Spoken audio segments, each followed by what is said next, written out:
Can everybody hear us? Yes. And even I'm the one with the Swedish accent. And I'm the one with the American accent. So thank you all for coming today and spending these 3 hours this morning with us. We're excited to share a lot with you. Yeah. And we're very happy to be with the Southern California today section. And we spoke to the Northern California, but not yet. So that's really fun for us. And thanks to Mike and all for all the support that we're doing. We love this new avenue with I like the hashtag, there's always better. And you know, we are Vision 54, so that like really fits in. So we have many things we want to do today and share. We feel we're all in a very exciting time in the golf business. We read a lot about golfers and all of that, but we think all of us as instructors, teachers, and coaches, this can be their time. So we think there's so many exciting things and so many possibilities, and we want to share this morning, argue that, and we think many of those opportunities are. Yeah. And I think sometimes, you know, you'll hear us talk about different concepts this morning. But Pia said, you know, it's what we're paying attention to that actually creates our reality. And I think for many right now, I've been paying attention to, you know, rounds are down, people are leaving the game, blah, blah, blah. But as Pia said, I think there's many opportunities and possibilities that are sitting right under our nose. Especially all of us who are the keepers of the game. So you have an idea this morning. Yeah. So we thought we want to get you all involved straight away. I want to say that I usually get to do the main thing with PowerPoints, and Lynn always like, you know, 20 minutes before goal, doing those with new ideas. So this is one of those last minute ideas. So we're going to do a little competition. We want you all to get involved. We're going to need to turn down the lights to do this. And this is a film clip we were first introduced to 15 years ago. So many of you maybe have already seen it. Okay, but we're still going to do it. So it's a short little video clip. 30 seconds. And here's what your instructions are. Okay, I'm going to be a teacher here. Okay, you are to count. There's two teams that are throwing a basketball around. One team has white shirts on. The other team has black shirts on. You are to count the number of bounce passes between the team with the white shirts. Okay, so what are you counting? Bounce passes. And which team? White shirt. Okay, so pay attention. It's only 30 seconds you need to pay attention.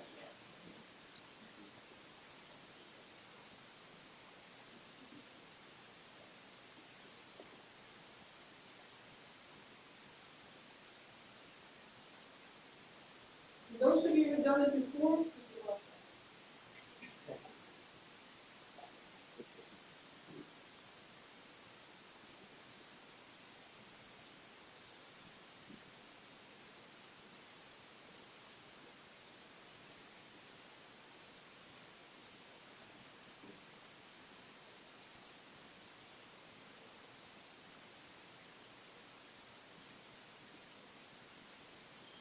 Okay, so how many were there? Four. Did anybody get more than 4? Bounce passes? Uh-huh. 7. 7. Anybody get more than 7? 12. Anybody get less than 4? 3.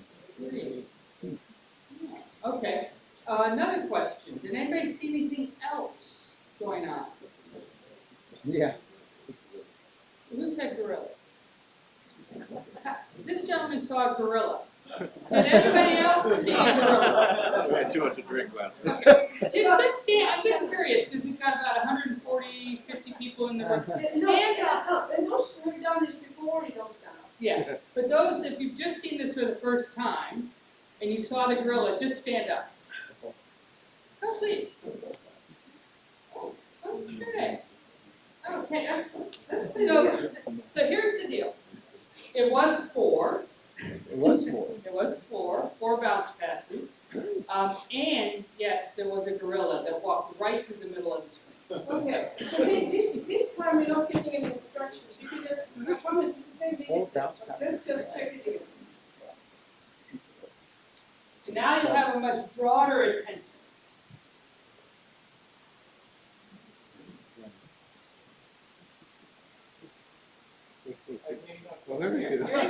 Count as 10. Exit stage right. Okay, we can turn the lights back on. We're gonna have some prizes through the day, so since you said we're in the first week, how many do you have? That's a Nike Vision 54 ball, it's a resin ball. So what is that all about? Well, it's a phenomenon they call inattentional blindness, meaning that we get paying attention to something with such focus that we miss things that are right under our nose. And this has been researched at Harvard and in the neuroscience of the brain. We now know that sometimes the harder we focus on something, there are opportunities, there are possibilities, things that are right there that we just can't see. So I mean, of course, it has many implications for all of us in teaching and coaching, because you know it, when you're about to hit your shot, you want that narrow focus. You don't hear or see anything around you. And sometimes when we teach and coach, we also need that there. Oh, actually, we need to check out this backswing. That is my most critical thing right now.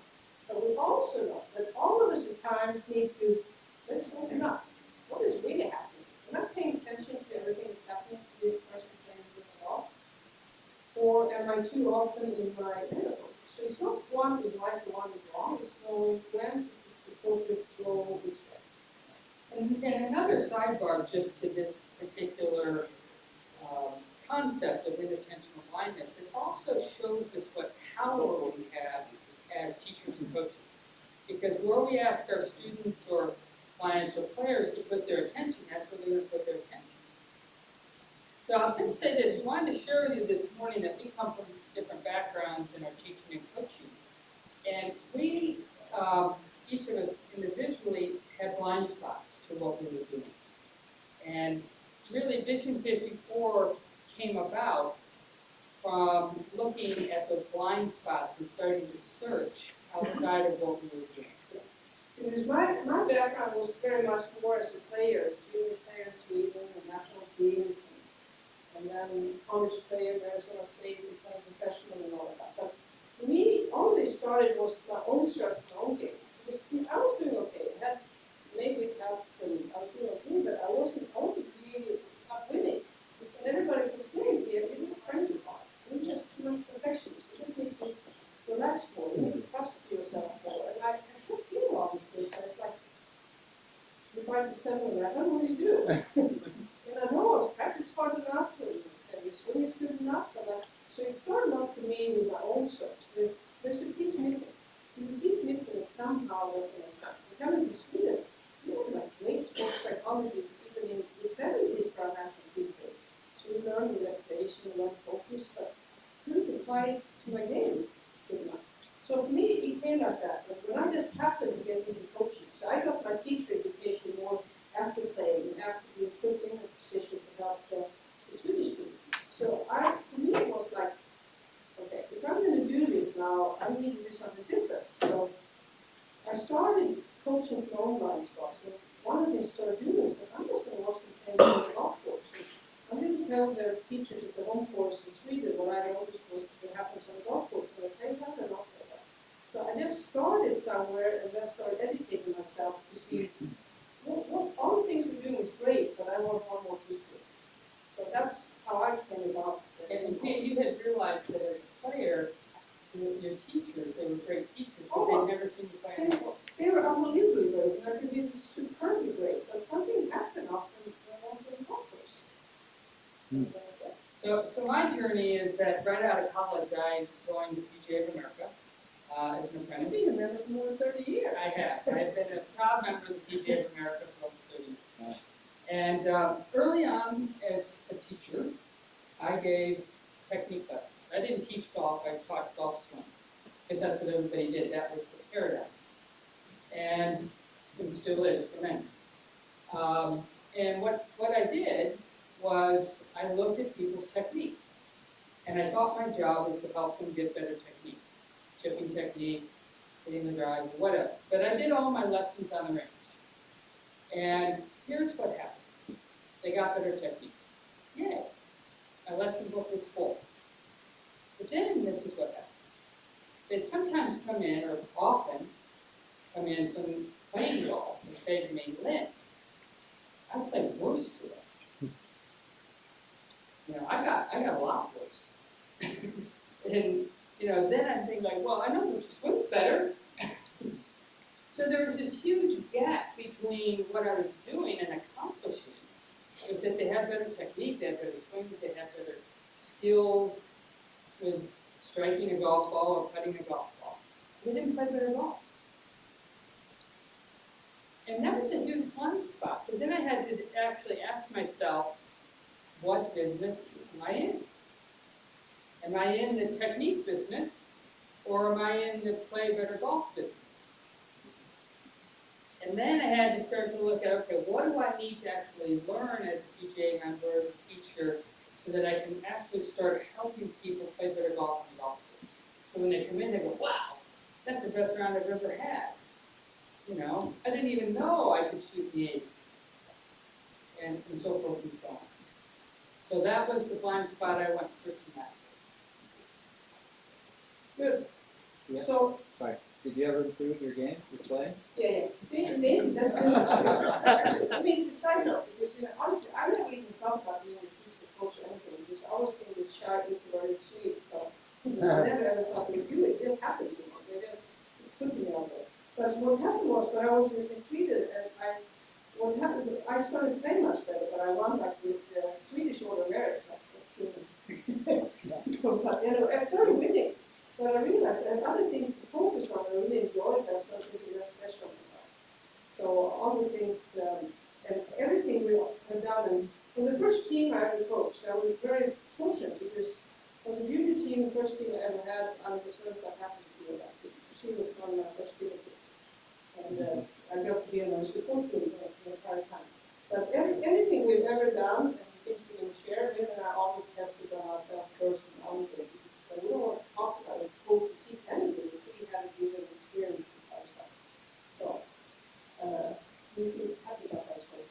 But the point is too, we think all of us, it's totally our individual choice. So I want to be as a golf teacher because I want to be expert in putting, or short game, or fitness, or equipment, or technical aspects. We think all that is great and we need it. And we totally think globally. We need more of us to have more of the playing the game focus. So it's kind of like medicine, we're specialists, and we need more general practitioners too. And we can't stress it enough. In every country in the world, we want to encourage that. But we still need all the specialists too. We just need the other aspects as well. It's not as if one's bad and one's good. We need it all. Yeah. So, but many, there's a big blind spot, we need more game coaches.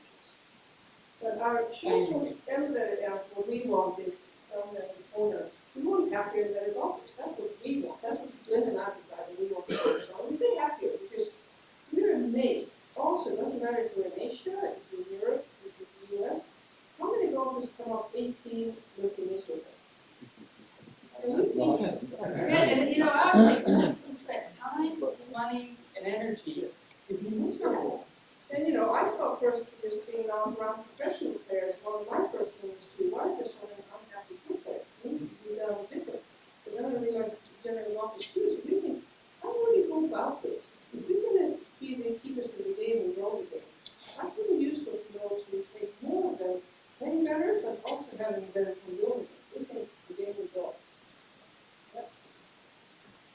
So for teacher and coach trainings, Lynn and I have 3 intentions that we spend our time doing, and the next 3 years we want to go even more at it. So of course, we're doing a lot more on-course training and coaching. And we really feel that the context of being out on the golf course is what's needed to actually see what's going on with people. Yeah, because we often say that, you know, we be very truthful to our experience, and we make all the mistakes possible too, so we can say that. But we just feel, if I take a video of the player's swing on the range, it's very often not telling you the truth how they're swinging on the golf course. So why in the world would we take the film and start making a swing on the golf course? We would challenge us from the beginning, and that should be our first impression. That's where we should start everything. I mean, yes, that's one thing, but the on-course and how the golf is functioning there, to us, is the most important thing. And we think that adding what we call the essential playing skills, that there's actually skills to playing the game, or the human skills, we need to add those to what we're doing with technique and the fundamentals of technique and fundamentals of the game that we already have. Just adding it on. Not taking away what you're doing, just adding on. And then the third piece, that we want more golfers to be more like that they're in charge of their games. That we create not dependence but independence. They can actually learn to manage themselves. They don't, as soon as the game is off, have to call us and say something is wrong, I don't know what I'm doing. More and more to help them become more the own best coaches out there. Because that's the only way we know how this game works. That I know a little bit about myself and how to coach myself. Because one thing is guaranteed. Golfers is never, ever, ever, ever, ever, ever going to be consistent. Everybody comes to us and wants to be more consistent, and we say, no, it's an impossibility. No one has ever been consistent, no one will ever be consistent. Because we're dynamic changing human beings. So, how can we learn to manage this variability that's going to exist today and 500 years from today? And those are the skills we want to help the golfers with. Because how many students or players have you had say to you, yeah, when I'm with you on the range, I did it. I play golf. And then they go out and play golf, and they're like, I don't do it, I need you to be there all the time. That's an impossibility. Yeah. So there's an opportunity to build a business where they have the skills in the background. This is actually a very pragmatic business plan. That if they just start playing better golf, the scores go down, and they're happy playing golf, because they have learned skills how to manage themselves on the golf course, you can have a booming business. The book will be full beyond full.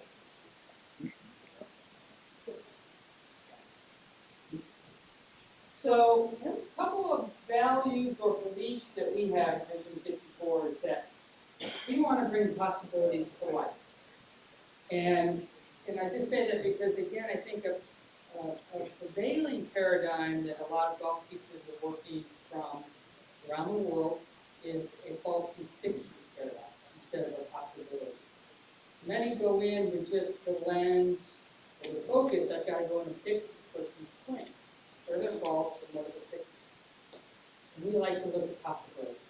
Always. So that's obviously Vision 54 is a 54, there's 18 birdies, and the metaphor is always most important. That we always go where it counts. If you're throwing up and down or a full play or whatever, what are the possibilities? And we're very proud that two of the players we coached themselves 59. Annika, of course, but also last year. We finished third yesterday in paper. But we do want, many play golf with so many limitations, and it's just not a good mindset to take straight to doing it. It doesn't mean I'm disappointed every time I want to work this. It's just the mindset I have, and I'm striving to access the possibilities I have. And the way we look at it, every golfer on the planet is unique and different. So we never have a model set way of doing things, because I'm never going to have a golfer the same as the last one. So it makes our job incredibly tough. You have to be curious. Every person, every golfer, who is she? Who is he? How can I help them play the best? So it fits that with their bodies, with their mindsets, with their way of being.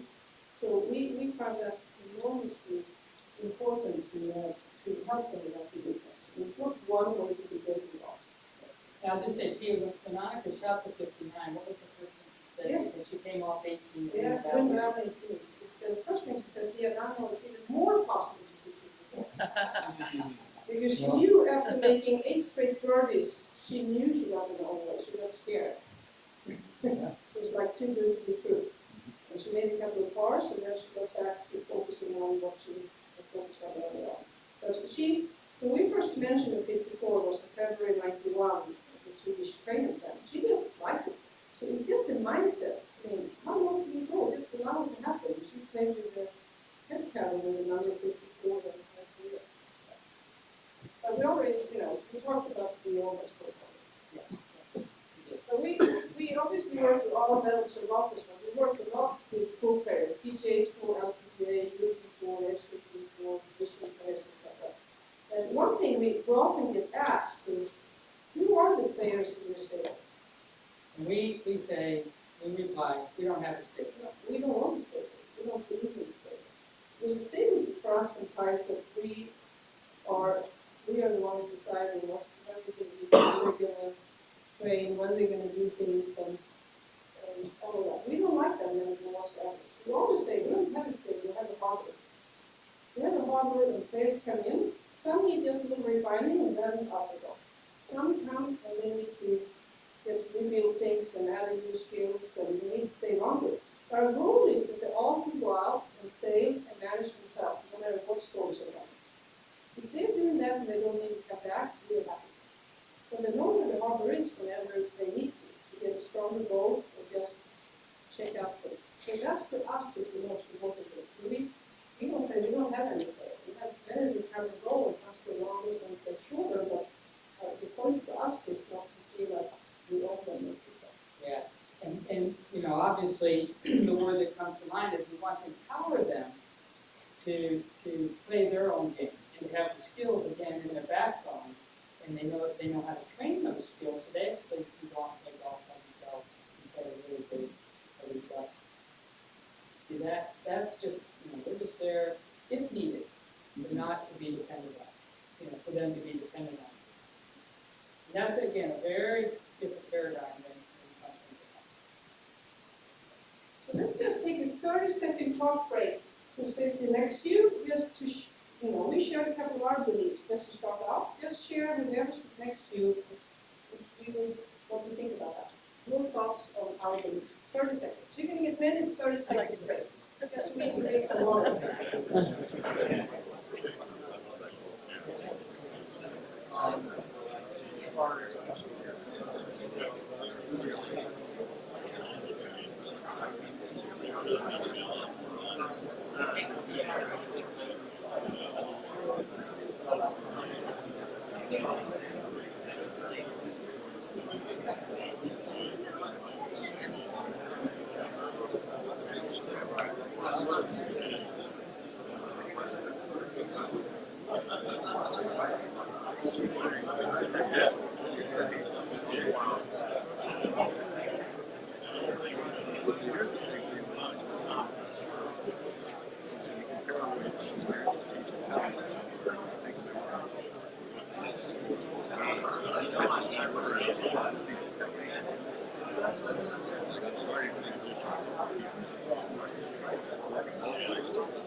Okay, time to let us talk again. So just another quiz, it might give all to somebody who can answer this question. What does 54 represent? 1800. Possibility. Who said that first? You know what? But there was one who raised his hand right there. And who was that? Ready? Yeah. 1800. Oh, I wonder how my track numbers would have been on that. Yeah, and it also represents the mindset of possibilities. Because it could be, Nicholas's eclectic score at Augusta, does anybody know what it is? 47. So it could be vision 47. Okay. But it's always about possibilities. Cool. And Pia, just about the blue book. Yeah, when we do things, we always have this notebook and we always give players the vision 54 notebook, and we open it, it's an empty notebook. So we think, always say, these would be the most important piece of equipment you ever get from us. Because when you come, we want you to discover how do you play this game well. What are the unique things you do? So we can give you a ready-made manuscript, do this when you play it. If you don't know that. But always an empty book. And you can go in general, it's a way to look and write it down, how they function when they play it. And we come back to that. But there is a way to do forward, because every human being is unique on the planet, just like our signature and everything is.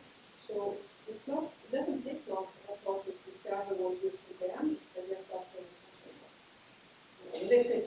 around, or he looks around, and I look around after, he really reflects on what else could happen there. Now, just to say that the picture there on my right, It was really historical. yeah, it's a little girl down in Columbia, actually, over top, but, even with the little ones, just right from the get-go, get them involved in their own learning and their own reflection about what's going on for them, versus always being told what to do that they get to discover. And so, as we said, everybody gets a little blue book and goes to discover what works for them. And what we mean by these students to be your best coach, regardless in general, we say they usually need to be self-aware. Because our experience is, we get on the golf course and we might see the biggest difference from the range to the golf course is suddenly on the golf course, the grip pressure just like super tight with the impact. We never did on range, it was on the course and it also places and hazards and all kinds of things. So yeah, we never have seen that in the range that pops up in the golf course. But many of them are aware of the bodies in this thing. They have no idea. So we need to help them be a little bit more aware of what they're doing with their emotion, the bodies, and of course how they're thinking and emotions and all that. Yes, if you're involved, you need really awareness of what you're doing out there for this for 5 hours. Otherwise, it's very hard to manage. Question. Yes. Yeah. The impact of what you're doing, how does nutrition play a factor with kids? Oh, The nutrition for little kids and older kids is a big deal. Yes. Yes, yes. So it's what, we'll get to that. I mean, it's part of being a human being and the physical aspect of having a body. We all have a body, where we live. And then what nutrition does to the brain chemicals and so forth. It's a big deal. And Bishop is full training, so I'm sorry, don't get any Snickers bars or sodas. Just wanted to say a couple of things with self-regulate. And I like this as an example, but we've coached Kevin Strillman now for 10 plus years. And it was fun to see him yesterday make a run again, finishing second in Vegas. But his first PGA Tour win was in Tampa a year ago. And this, just as an example of self-regulation. So Kevin knows that under pressure, when the heat's on, his adrenaline gets pumping really hot, really high, and he swings too fast. So therefore, sequencing is off. And in the past, he hasn't been able to really manage that as well as he could. No matter what he'd ever do on the range, and we'll tell some of those stories later about that. But it wasn't until he could actually be aware of that on the golf course and then do something about it. So this is the story. So he won in Tampa, and then we had dinner the next week. He said he couldn't wait to process. He was walking to the 18th tee with a one-shot lead, and he felt that adrenaline like coming out of his eyeballs. You know, he's leading by one holding roll, is never wrong. Yeah. And he knew, he said, okay, my play box has to be a sensation as if I'm swinging the driver 30%. That is self-regulation. We did. We saw the television, it looked like perfectly full speed 95%. But he subjectively had to feel like I'm swinging all this in slow motion. But it's like, yeah, victory. You're regulating yourself. You're actually aware of adrenaline flowing. You need to do something. Because if you don't, it's very likely that the tee shot is going to be the worst. Yep, that's self-reference. Yeah, just, again, we said that one of our beliefs is that everybody is unique. And self-referencing is just that you reference yourself as to what works for you. That your swing doesn't have to be like anybody else's swing. And the way you play golf doesn't have to be like anybody else's play golf. But that you become confident in being able to self-reference. Yeah, we come to that all the time, because people just keep comparing all the time. But just shortly, it was 10 years ago, we spent a lot of time with Live West after all, Japanese after great player. But it was winter season a few years back, in 2007, 2008. But she came in January, she was going to sit with 10 days with early season practice, and she was doing well. I think it was maybe top 15 in the world.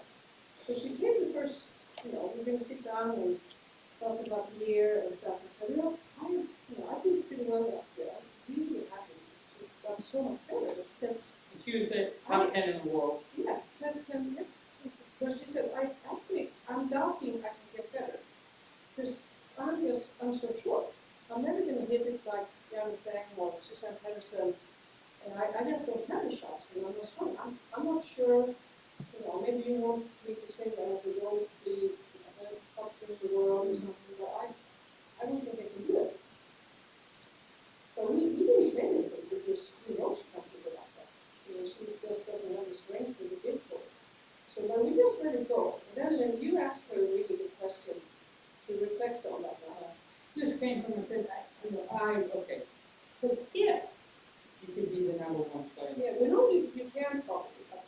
just if, I mean, let's just play a game. Okay, so if you were number one in the world, you know, what would people say about Anya? What would they say about you? What would they say about your game? Well, I don't know. So the next day she came for coaching, and she does in the office, and she said, okay, I thought about it last night. And she said, that was really hard, but she said, this is what I came up with. She said, they say that I'm Zato, that I have like great control of my game. Oh, okay. And he said, okay, so what would you have control over? Yeah. And then she did, but then, you know, we went to that, we went to the range and started talking to Lisa, you know, we have this seasonality, you know. The probably have figured out Saturday night and all that, and get it. But so then we just asked her, do you think you can do better than anyone else to win this game and to make the good decisions? And she said, yeah, I can. I don't know how to practice it. You be best in the women's game, it's like actually being focused, being best and being engaged, to all the job, and do how to play that. Yeah, I can do that. You be best in the women's game and managing to do tempo, you know, yeah, I can do that. So we just started doing it. Suddenly we had about 12 things she said yes to, which she has to say yes to. So we just started making practice plans. There was a technical component, but then these other what we call technical components, which we want technique plus other stuff. So then she just started doing that more and more. We just kept asking her about that. So just to make a long story short, the interesting thing is, you know what had happened by like end of April? He was not one in the world. It just happened. He's pretty fascinating. And then it's funny, she lost number one late last year. We were too confused. We knew there was nothing really wrong with her game, but she just, and finally she called and she told us this. Well, you know, I know I'm number one in the world, but I've been thinking a lot. Training and all of this, and they asked me much more to do presentations and all that. And I decided I don't think I'm worthy to be the number one player in the world. Because I don't think the English is good enough to represent my We're like, what? No, she said, no, really, my English isn't as good as, you know, Yanni's saying, with some other players that my company but I just want to live through the Interesting, huh? So the self-performance have to do with technique or other things? So, when we said early on that we decided, we don't think everybody needs to decide that, we just want more teachers to decide that. And we wanted to be more golf coaches, we want to be golf teachers. And for us being a golf teacher means to help golfers play better on the golf course and really even competition. So that's what we get excited about. And when we looked at that, we need to look at, so when we play the game of golf, we can like figure out how to do this. We want to be golf coaches, helping players play the game. What is the reality? What happens when we go to golf course? So now, seeing the gorilla and much more, this is what we came up with, is that there are physical components, everybody has a body, okay? And now because of Catalyst Performance Institute, NG360, and many others, we now know this whole body-swing connection, and people can only perform the swing that their body can do. That cat's out of the bag. So, you know, but there's a whole physical component. We need to address that. And nutrition and all that. Yes.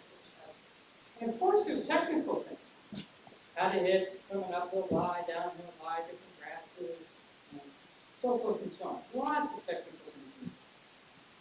And as a human being who plays the game of golf, because that's the most common denominator, is a human being who plays golf, because everybody has a brain. And it operates 24/7. Everybody has a body, everybody has a brain. So what's going on with those mental skills, obviously, are going to affect the brain. I mean, we forever did 500 years ago, or whatever, 700 years, that's how long we've been golf. 500 years ago. And as a human being, we experience emotion when we play golf. And we like to say that sometimes that emotion ranges from euphoria to depression. And for some, that happens on the same moment. But the whole emotional component, or the emotions that people feel, we now know because we live in 2014. that our emotional state affects our brain chemistry. So it affects your coordination. Ooh, I mean, really. It affects your visual field. It's going to affect how well you can read dreams, how well you can visualize. It's going to affect your capacity to have perspective and make good decisions. It affects all kinds of things. It's going to do well. So just as basic skills for playing golf, learning how to be aware of your emotions, self-regulate your emotions so that you can play better more often seems like a basic skill for playing the game. As basic as learning how to hold the club in a proper way. Because you're going to experience emotions when you play golf. So, and what we call social, because our game is so different than, let's say, running 100-meter race. 100-meter race is golf. And I'm all by myself. In golf, we go and then we have a break. Now, actually, in a 4-hour round of golf, you only have about 30 minutes of active time. You have 3.5 hours of social time. And what we mean by that social, we get it names. It doesn't matter if you have junior golfers, amateur golfers, private club golfers, public course golfers, professional golfers. Then we get like, I can play with two golf. I can play with my spouse gives me advice every time I golf. Well, teeing off on the first hole, everybody's watching me, this gives that. You name it, we just get over and over and over again. There's different social context that happens naturally in golf. So maybe it's help how to manage that. You can't kind of wake up, it's just part of our game. And then it's so relieved when you get help to figure out this out. That's what happened to the Agnes Self story in just sex. The socialist started comparing himself to the husband and truth. Way better than a couple of those other ones. But in mind, was not. The social piece was when Annika was a young player. Actually, she's never ever won a national junior tournament in Sweden. And actually, when she wanted to go to college, she wanted to go to the same school that I went to, but the coach there didn't trust me that she was a really good player, so she would give her a scholarship because she hadn't won enough. So she went to grammar school. And the president of the Swedish PGA, so I've been a member there for not 30 years, but more than 25, but he told me and Annika that she wanted to go to college. I don't know what I'm doing. I'm not really good enough for this stuff. But the main thing was why she hadn't won, because she was so scared of giving a victory speech. She was a shy introverted Swede, just like me, so I could relate to it. So she would rather kind of mess up the band in the second and third than winning and having to stand up and say thank you. So it wasn't that we started having training with giving victory speeches, then it just took a few more weeks and some started winning. But it was totally the social piece affecting everything else. So we see that a lot. And last but not least, actually perhaps the most important is what we call the element of spirit of the game. That's just simply knowing your intrinsic motivation for why you play golf. Why do you spend time and energy playing? What gives you jollies about playing golf? For some it's competition. For some it's that it's a social event and I get to be with other human beings. For some it's all the little systems and diagrams and tracking that you get to do in golf. Many say this out of it because it's me by myself. I don't have to rely on anybody else. Okay, or versions of all of those. And the thing is, you need to know why you play golf.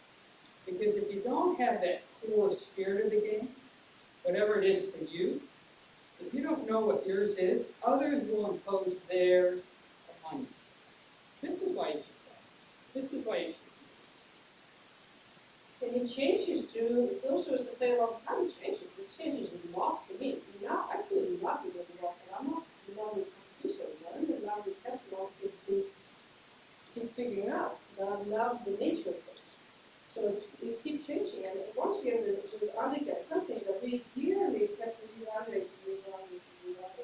Just so you know, the main reason she ever played with Colonial, the only reason was that she was to get her still in the game being charged. So the main reason was she wanted to give her a challenge, to any challenge, to see if she could self-regulate, if she could manage herself really needs to do. Well, we do some coaching with Connie Singh, and Connie's a very interesting young lady. By the age of 23, she won 5 majors. And honestly, it was a year ago we were doing some coaching with her at the Women's British at St. Andrews, and she just missed the cut. And it was all about spirit of the game. Because people kept saying, don't you want to go back to being number 1? She said, there's nothing fun about that. Well, how can I get to, what kind of She goal said, do I've I have? already been number 1. I didn't even have to go, because it's not inspiring. That's an interesting. I've already won 5 majors. Like, if one more major and another, 12 months of being number 1 gonna make me any happier. So, she's even this year, if you watch women's golf, she hasn't had her best year again. And in our opinion, it's very much rooted in this whole spirit of the game. She needs to find out what it is. And, it's not just made up. Everything we in the share is rooted in science, because, as we said, one of the fortunate things we have working in practical food, but we have so much, of course, ultrascience about the body, about the technique, the traction, and the equipment, and all of that, and we have so much inner science too. How do human beings function? For performance, for learning, all of that. So we just love to study that and then make it all happen. But when it comes to the spirit of the game and the interest in innovation, we've studied this a lot in the Olympics, so in the sports side, so they know sustainable great performance is always a mix of extrinsic and intrinsic balance of goals and motivation. So extrinsic is, of course, I want to lower handicap, I want to win the club championship. Something you want to have a more outcome of. But intrinsic is that you have that passion, love for what you're doing that goes beyond outcomes. And that's the one that gets people up. The work in Twitter is the one that we really want to use a lot, because then you can write the number, one is in the news all the time. So, and we find that even with the underclass golfers, spouses, players, families, all of that. But just simply ask them, why do we play golf? What is it about golf that we play? You can ask that one question. You can start with the good thing. Or if you ask them, do you think you'll be playing golf 10 years from now? And if you think you will be playing golf 10 years from now, why? What is it? What is it that's compelling you to keep doing this thing? So when we talk about growing the game, this is a huge question. Some will give you the blah, blah, blah answer, like, I want to be more consistent. Is that all?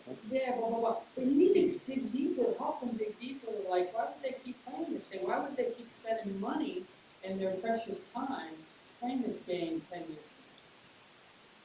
That's spirit. Actually, that's when I started coaching without having much education. I started that way. I told all those young kids, what do you need to be different for you to enjoy this video? What do you need to be different for you to want to practice with? And when they answered, that's where I changed it to. It didn't work. It works for anyone. It's not very hard. I'll just say, I think, we just had a new facility built in Phoenix, right here where we're at. We're from Scottsdale. We're at Talking Stick Golf Club. Right here, it's just Top Golf. We see it from our range, we look over, it's Top Golf. But I think Top Golf, I'm just going to say an opinion here, Lynn's opinion. The reason that it's become wildly successful, no, it's not scientific. It's why it's so wildly successful. That parking lot's full, is people are having fun. All of a sudden, they're experiencing golf as fun. Now, we might not think it's real golf and whatever it is, that's really cocktails disguised as golf, whatever. Okay, but they're having fun. And I just think it's an interesting thing that, going back to what is the business that we do? So, when we look at golf, that's what we see. So then we need to make sense of it. But one of the things we notice very quickly and we want to be much better at, when any of the PMESS is off, where does it show up? In the technique. So everything, if I miss a shot, a chip, or a putt, or a swing, I can always play the technique. I can always have a video camera prove there's something wrong with the technique. But it's not always its fault. So I want to start a new foundation, it's Be Nice and New Technique Foundation. Because I think sorry for it gets played all the time, all the time. And we need to be nicer. No? So you get it? This is really, really important. experience for someone who's getting involved in doing what we do. Because, of course, sometimes it is technical. It's obvious the officers which are for aiming or this and that. I mean, of course, you know, sometimes it's very clear. But very often it's not. And we just think we need to have a little better, notes so you can see the gorillas, wow, you know, it's because there's so much tension in the body with the water pumping that, and that body tension is like making not making the shoulder down. I shouldn't have to work on the shoulder down, I need to have to work on getting more relaxed shoulders because that's an injury shot. I mean, these kind of things. And we just think it's so, when we started doing this, we were just really happy with what's happening. And we just so, it is a human being replacing a dog. It always will be a human being training a dog. So we have dog skills and we have human skills. And we feel it's not that we combine those two, we will have a good dog. And one of the most obvious of this is that every shot you play in golf requires that you make a decision. And then that you actually stay committed to that decision all the way to the end of the swing, all the way to the end of the stroke. But if I go into my shot and I'm indecisive for whatever reason, Wind coming up, or I've decided how far, you know, what I haven't figured out my aim and how far it's great and so forth. Okay? And then I make my stroke, say cutting, and I make my stroke, and I decelerate. And John Miller says, oh, look, there's Lynn Marriott again, decelerating. Is it a fact that I decelerated? It's an observable fact that I decelerated.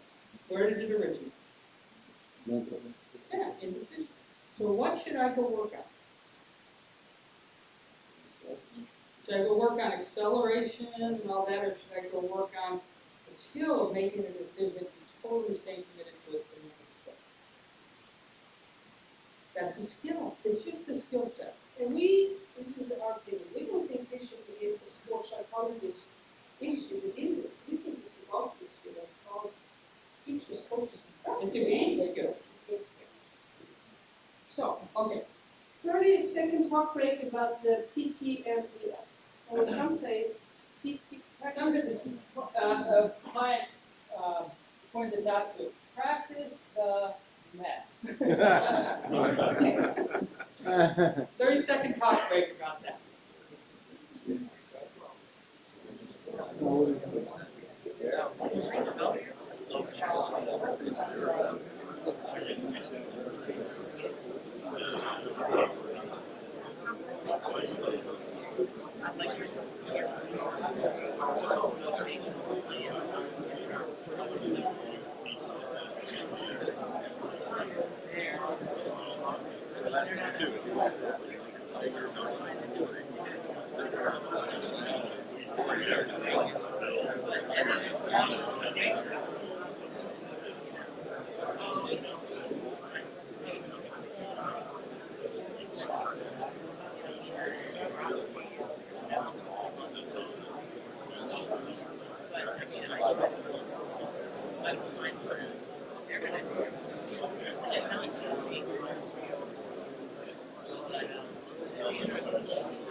skills here very short. But first, any question about what this, what we just talked about?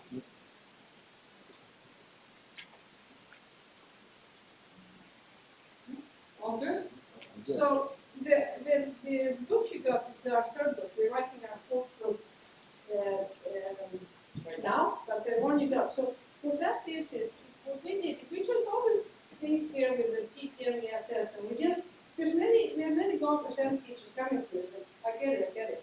You know, there is a reality of the game, and we need to open up a little bit. For many said it's so confusing now because before only looked at maybe these few things that could be going on, technical and maybe some physical stuff. But now I realize could be hundreds of things going on and a lot of things are happening. So many say, I don't even know where to start. So what we just did from all our experiences and all we've seen, we just took it and distilled it through the most common things we keep seeing over and over and over again, from high handicap golfers to professional golfers. So our third book is about 8 more of the human skills of the game. We call it essential playing skills because there are things that happen while we don't golf as players. So there are 8 ones that we see cameras does about every golfer. There are 3 physical ones, 2 emotional ones, and 3 mental ones. And that's what that book is all about. And the book, as you know, with the 8 essential playing skills, those skills are to complement and enhance what you're already doing with your technique training. So don't go away from here. Living here, don't believe in technique because that's a lie. Yeah. We just think it's insufficient to only look there. That's the only thing we say. And And that there's great opportunity for all of us here to broaden our skill base as game players. we have some of our practice books to go along with the book here with us, and then we see the books as well. But we're going to go through a few of these. But anyway, so those are the ones we do. Okay. So if you will, we would say there's one essential skill, like the top dog, and that's the skill of creating a peak performance skill. So it What is, we call the play box. we call it the play. We can call it whatever you want, as long as you understand what it actually is. It is actually when you're about to hear, you're actually making a swing, having stroke, you're actually executing it. I mean, it lasts only 2 seconds. So, but this is what we find is really important. Because anytime you play golf, there are 2 main things that decide how well you play. It's obviously the skills you have. You know, what shots can you hit, and how far can you hit it, and all that. So it's, you know, technical skills.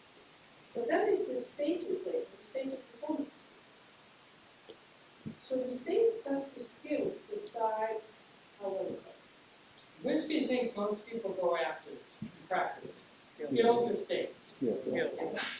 And are we saying, why wouldn't we include both of them? You know we get more players playing better on the golf course than we do both of them. So that's what we're talking about. So what we're going to share now is about how to understand the state. So it doesn't mean we don't think skill is important. We're just saying we got these 2. And that it's a trainable skill. That state can become skill. If you know how to train to it, you understand what it is and what it isn't. Because we feel way too many golfers don't get, you know, the first 3 holes today, I was just in the flow. I just did so well. I was there, and then I lost it. Mm-hmm. But they're just hoping it to appear. And you know, and it's not very good. Or another thing, you know, this happens all the time.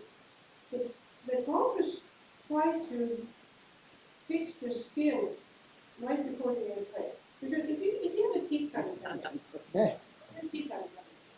can you change your skill level? I'm sorry, it's too late. That's called that warm-up panic.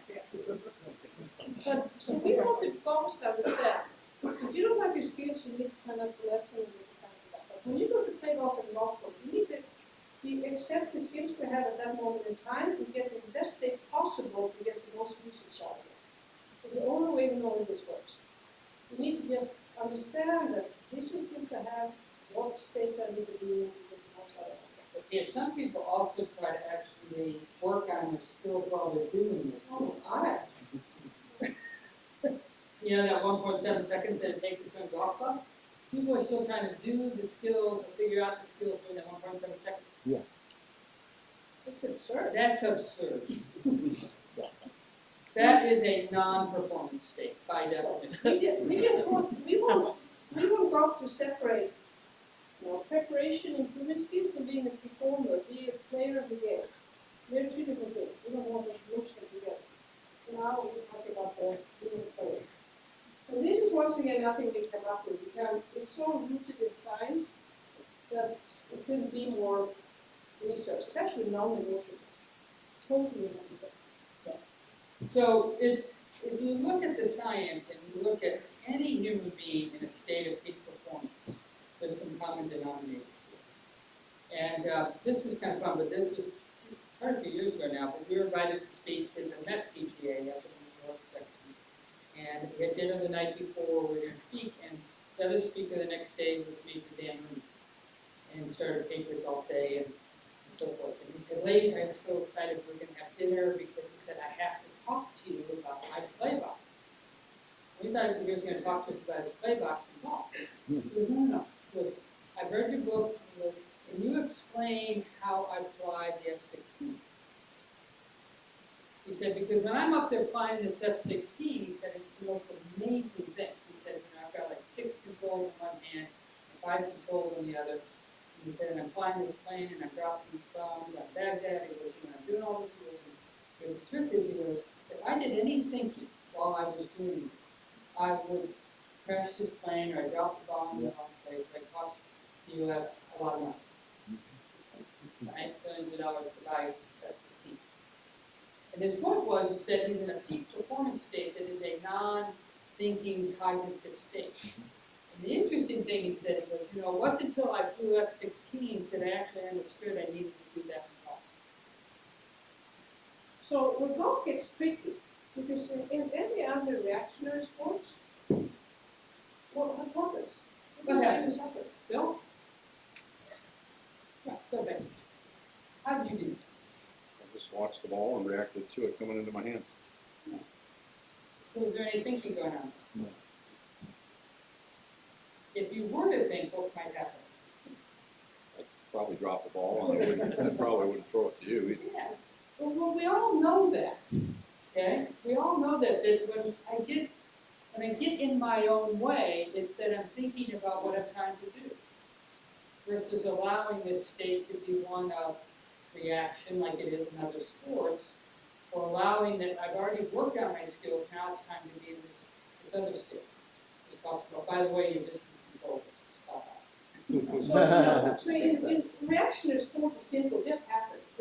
The movement of the game just happens. You see, you feel, you go, you're just there. But in golf, because this ball is sitting there, it's waiting for you. And the more intellectually developed you are, it gets more and more like teaching me to think through this and intellectualize. Or unfortunately, maybe the more books I've read, the more things I watched on the Golf Channel, the more lessons I've taken, the more stuff I got going on here. Funny, I just got an email from my sister-in-law. She was getting worried about my brother because she could see the stack of golf tips from magazines getting deep inside of his desk. So we're just talking about when is it appropriate to work on those things and when it's not. And we know when you're in the performance time, we have the skills we have and how we get the most out of it. But we said golf just is set up. So us as golf teachers, coaches, instructors, we have a very big power to organize this so it can make sense. And we see it all the time. We just had a very famous heart surgeon at the golf school last year. He was a mess. He belonged to this private club in Scottsdale, and he actually had written his letter to resign because golf was making him more. But we saw it was athletic and had a very nice little swing on the range, and we started explaining the play box, and we just asked him, "Do you want to play box in Scottsdale?" He said, "Of course I do. You don't want me to do it in the hall to play and sleep something all over the day." So of course he did. We had a very set way of doing it. We never thought about this way to go.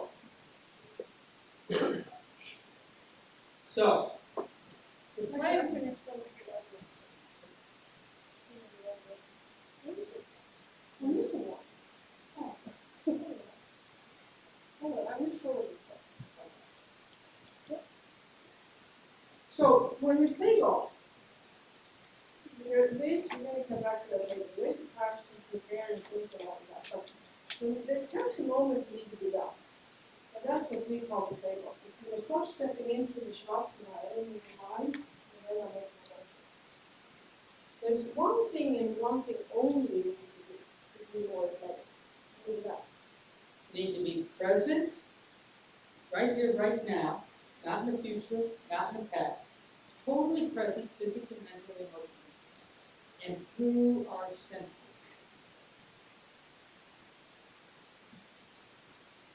Totally present through our senses. So, that sounds simple. And like, oh, that's easy. But it's not so easy.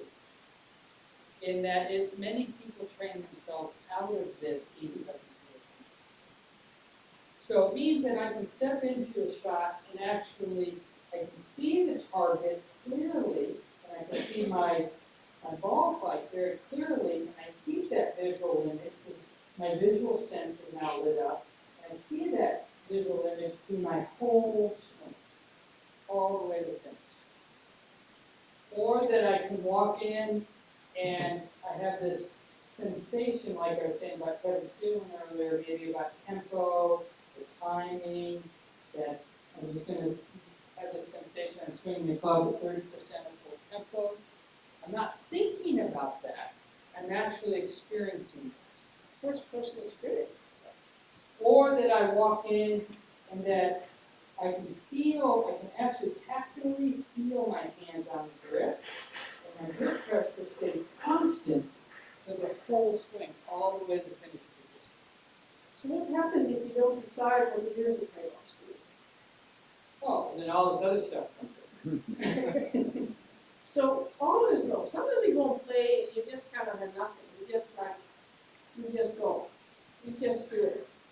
But many days the golfing doesn't work because we get distracted. We get distracted by other things, like other people talking on our way, or we get distracted by ourselves. I have the right shot, or I know how to hit the shot, or I need to do the green, whatever, we get distracted.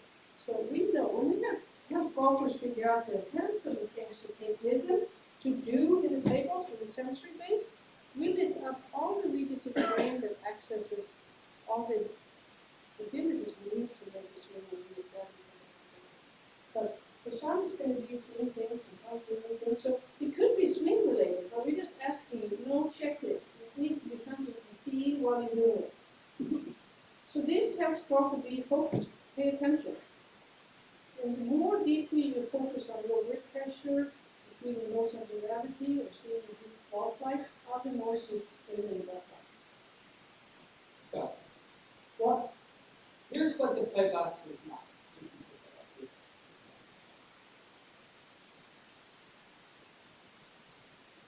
Is that you step in here and you're having a conversation with yourself. Hope I don't look at like it was just here. Because where am I? Am I in the present or where am I? Or, step in here. Okay, I've got to make 30 minutes full. Okay. Where am I now? And it's certainly not this. Then stay in the ball to the feet. Stay there. Like on the outside of the silent transition. Make sure the sequence is good. Blah, blah, blah, blah, blah, blah. Yeah. What we know about peak performance, and this again isn't what we came up with, what we know about peak performance, all the science tells us, is that when we're in that experience, it's a first-person experience, meaning I'm having the experience. I'm not talking about the experience.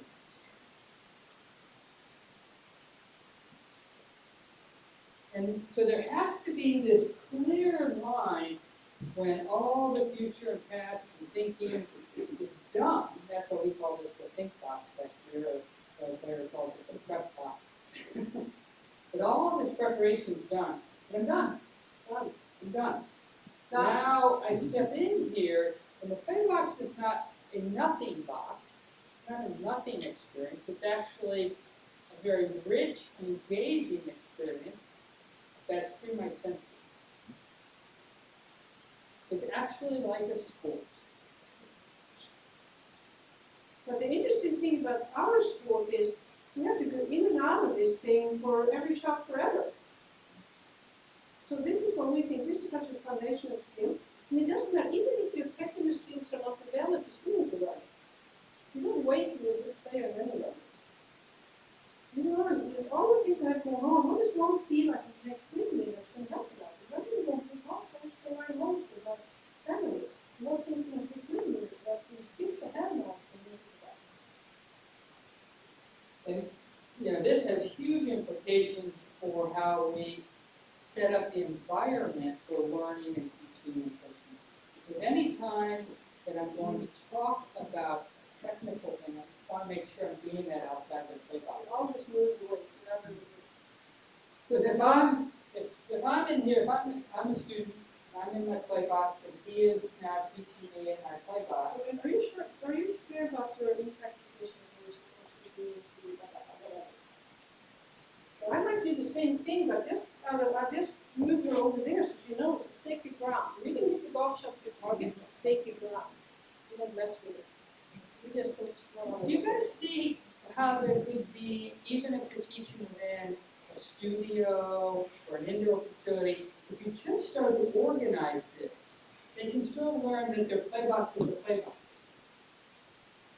But you just have to organize it. So you've got to help them understand that there's preparing for golf and there's actually playing golf. How long do you guys think it's good to be in that play box? Not too long. Not too long? Not too long. Fine, because what happens if you're in there too long? You start thinking.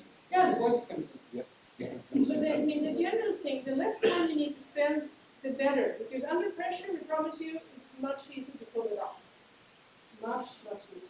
So when we found that we see good golfers on the golf course in competition, from the time you start stepping into the shot until you're done swinging, somewhere between 4 to 10 seconds. When we see golfers having more than 10 seconds there under pressure, we very often see some not good things happen. Because the brain is way too quick and active that it starts kicking in. With doubts, second guessing, ready. So we spend a lot of time on the golf course. One of the things we check, how are the play boxes on the golf course? It's like difficulty, not there. There are few that rush too much. Like Eric Snedeker, some years ago, he was something like 2-3 seconds. It seemed like that was too much. But the majority of people have a tendency to, the more important it gets, the add a few seconds. The more important it gets, the keep adding, just to be more sure, and they don't intellectualize it, and they become less, they get use of lesser mistakes. One of the things that this summer we were experimenting with our own coaching was taking players out and having them do a version of speed golf. Now, those who've seen some of the speed golf stuff, Christopher Smith up in Portland, and well, we just did a version of it where a player had to, We did ourselves too. where they had to like figure out the shot, and blah, blah, blah, do all that stuff. But then they actually had to get far enough away from the ball and it was going up. So they had a little heart rate, and then go to the receiver. It was amazing how much more fluid, how much more athletic and free they're chipping, the putting, the drive. Because we were inducing an athletic performance state versus inducing a thinking, stuck, frozen state. So just, some examples. Annika's play boxes through her career were very, very short. She was 45 seconds very often. She knew she has a very quick, sharp mind. If she spent more time, she would stop thinking. So sometimes the camera missed her because she always did it. But hers was very simple. The most common thing she always had was she gets all the information and deciding on the shot, and she would see the shot. And when she saw the shot, she would always get the feeling in her gut. And she would step in with that feeling in her gut and just go. And she only go because she lost that feeling. And Tiger has said it several times during the years he played really, really well. But it's not often we hear journalists and TV people do that one. And he said many times during his great years. And he said, I don't see the shot that clearly like many do. Oh, like shot Yeah. tracker. And I he don't said- see it like that.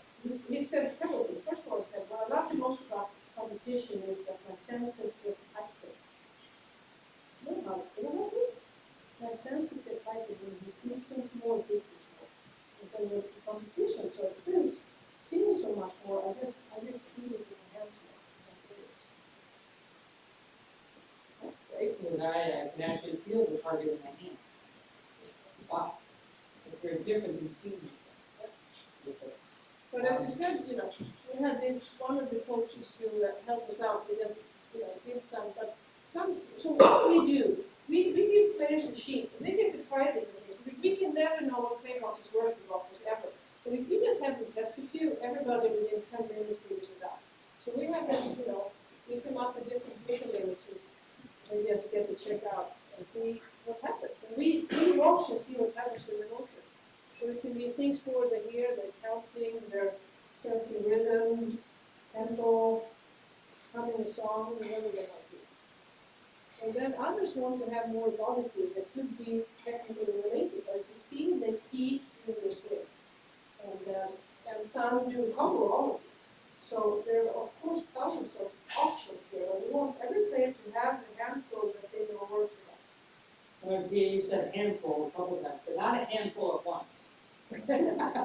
No, because if you get too many things going on in the playback, okay, I'm going to see the target, and I'm going to pressure, and I'm going to have 30% tempo, and But what we mean is that Kevin Streetman often has a light grip pressure since playbox sensation relapse. But we knew coming down the last hole in countdown, you need to switch to also pay attention to tempo. So that's what we need. You need to know what you need out there. And it could be different shots. just a story, we have PGA members who come to our golf schools and so forth, and a gentleman who came 2 years ago is J.C. Anderson, and Aaron's golf school teaches, I think, out of St. Louis, around St. Louis area. And he won his section championship, and he got to play last year at Oak Hill. He was really excited. I think he even played at practice on Kevin. But this is a story about J.C.'s play box. And J.C. had, his background is that he's a golf machine. He has a very funny YouTube video. If you ever go on and see his YouTube video, it's hilarious. Okay, so J.C.'s very intellectually developed. Okay, he's had a very polluted play box in the past. So what he found is a couple of play boxes that work for him to distract the distractions. So I said he just counted in his head while he was swinging, and his swing could come out. Okay? And that just distracted the cognitive beta brainwave part of what's going on. We had like no central gravity. So he went off and happy, as I said, he won a section championship, he played the PGA. And then he got to play in the PGA Cup. And this is the story that he emailed us. So he asked on Sunday in singles matches, he asked his captain, our president, Rowanowski, to be in the match that made the difference. He said, I want the Langer match. Because I want to be the one who has to make the putt, win the PGA Cup. He got it. And he shared with us, he so regretted to sell ever opening his mouth. Because we realized at 18 that this match was going to be the deciding one. And he said he was so stressed, so nervous that he was shocked how often it felt.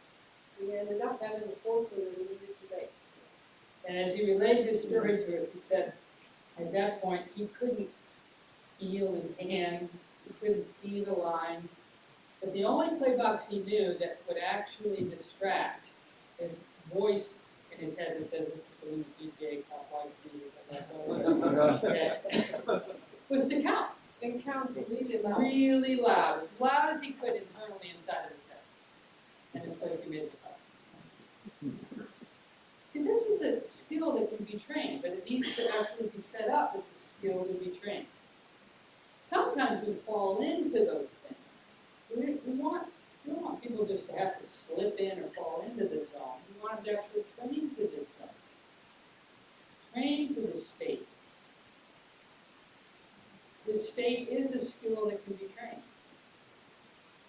And it's a very different state, brainwave state, than when we're working on technical positions and talking about technical positions. So amongst the others, we're not saying that it's wrong, but there's a place to do that and there's a place to do player of the year. using the skills for that. Okay, 30-second talk break about the trade-offs.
He said when he's in the operating room doing heart surgery, he said he purposely sets it up that the nurses have to keep talking to him when he plays music.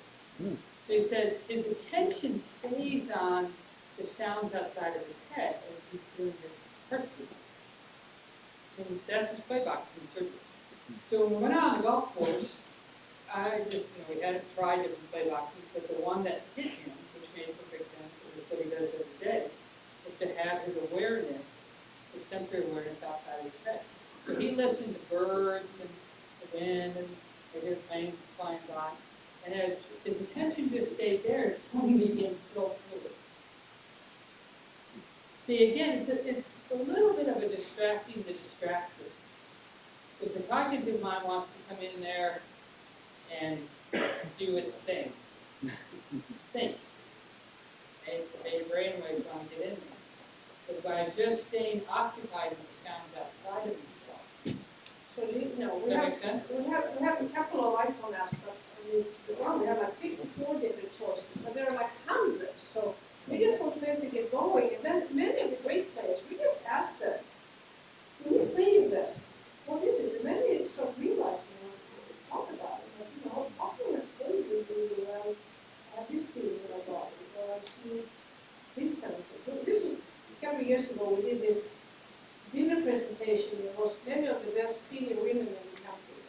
Sarah Thompson was one of them. But we just did our presentation, but it was in timers. The next day she shot like 67 or 92. But she just came after and said, thanks. I haven't played well all summer. And I haven't figured it out. But I just listened yesterday and I realized I forgot that all of my friends are this well. And I've been so good at visualizing my background. So clearly, I've never done a work on it. But it just really minded it. So usually when we play well, we also as we play well, now we have something. We need to capture it. It's really essential to bring in. It doesn't come naturally. You have to get access. Even if you just access it 50% of the development. And we need to access those things that makes us very development. Well, I know right after Tiger announced that he and Sean Foley were splitting, and there was just one sentence I thought was so interesting. It said a lot to this, again, the first person experience, because he just said, there isn't a coach anywhere that can know what a player is doing. And that's the truth. See, I can't know what you're doing, and you can't know what I'm doing.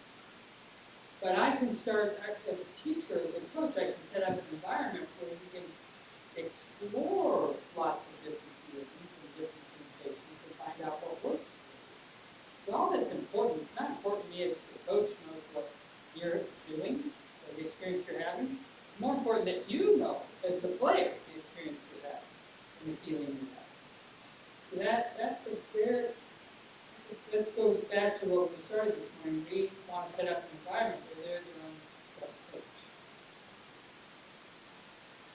So that's why we say the playbox for us is the essential of these human skills, because without it, who cares if you're fit, if you have good nutrition, if you have a good position, if you have some emotions, if you don't really playbox, it doesn't matter. So that's why this, for us,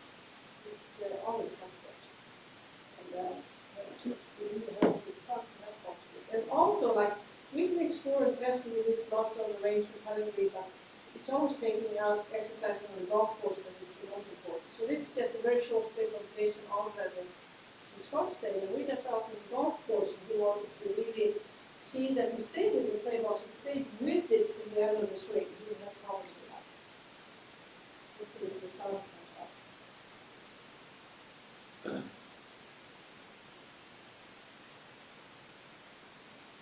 There's no sound, but anyway, so afterwards, of course, we're only talking about he's telling us how well he's doing his play box. We're not outmaking outcomes, we're outmaking when he stay with the feeling. We would want to have a feeling in his lower body and seeing the ball flat.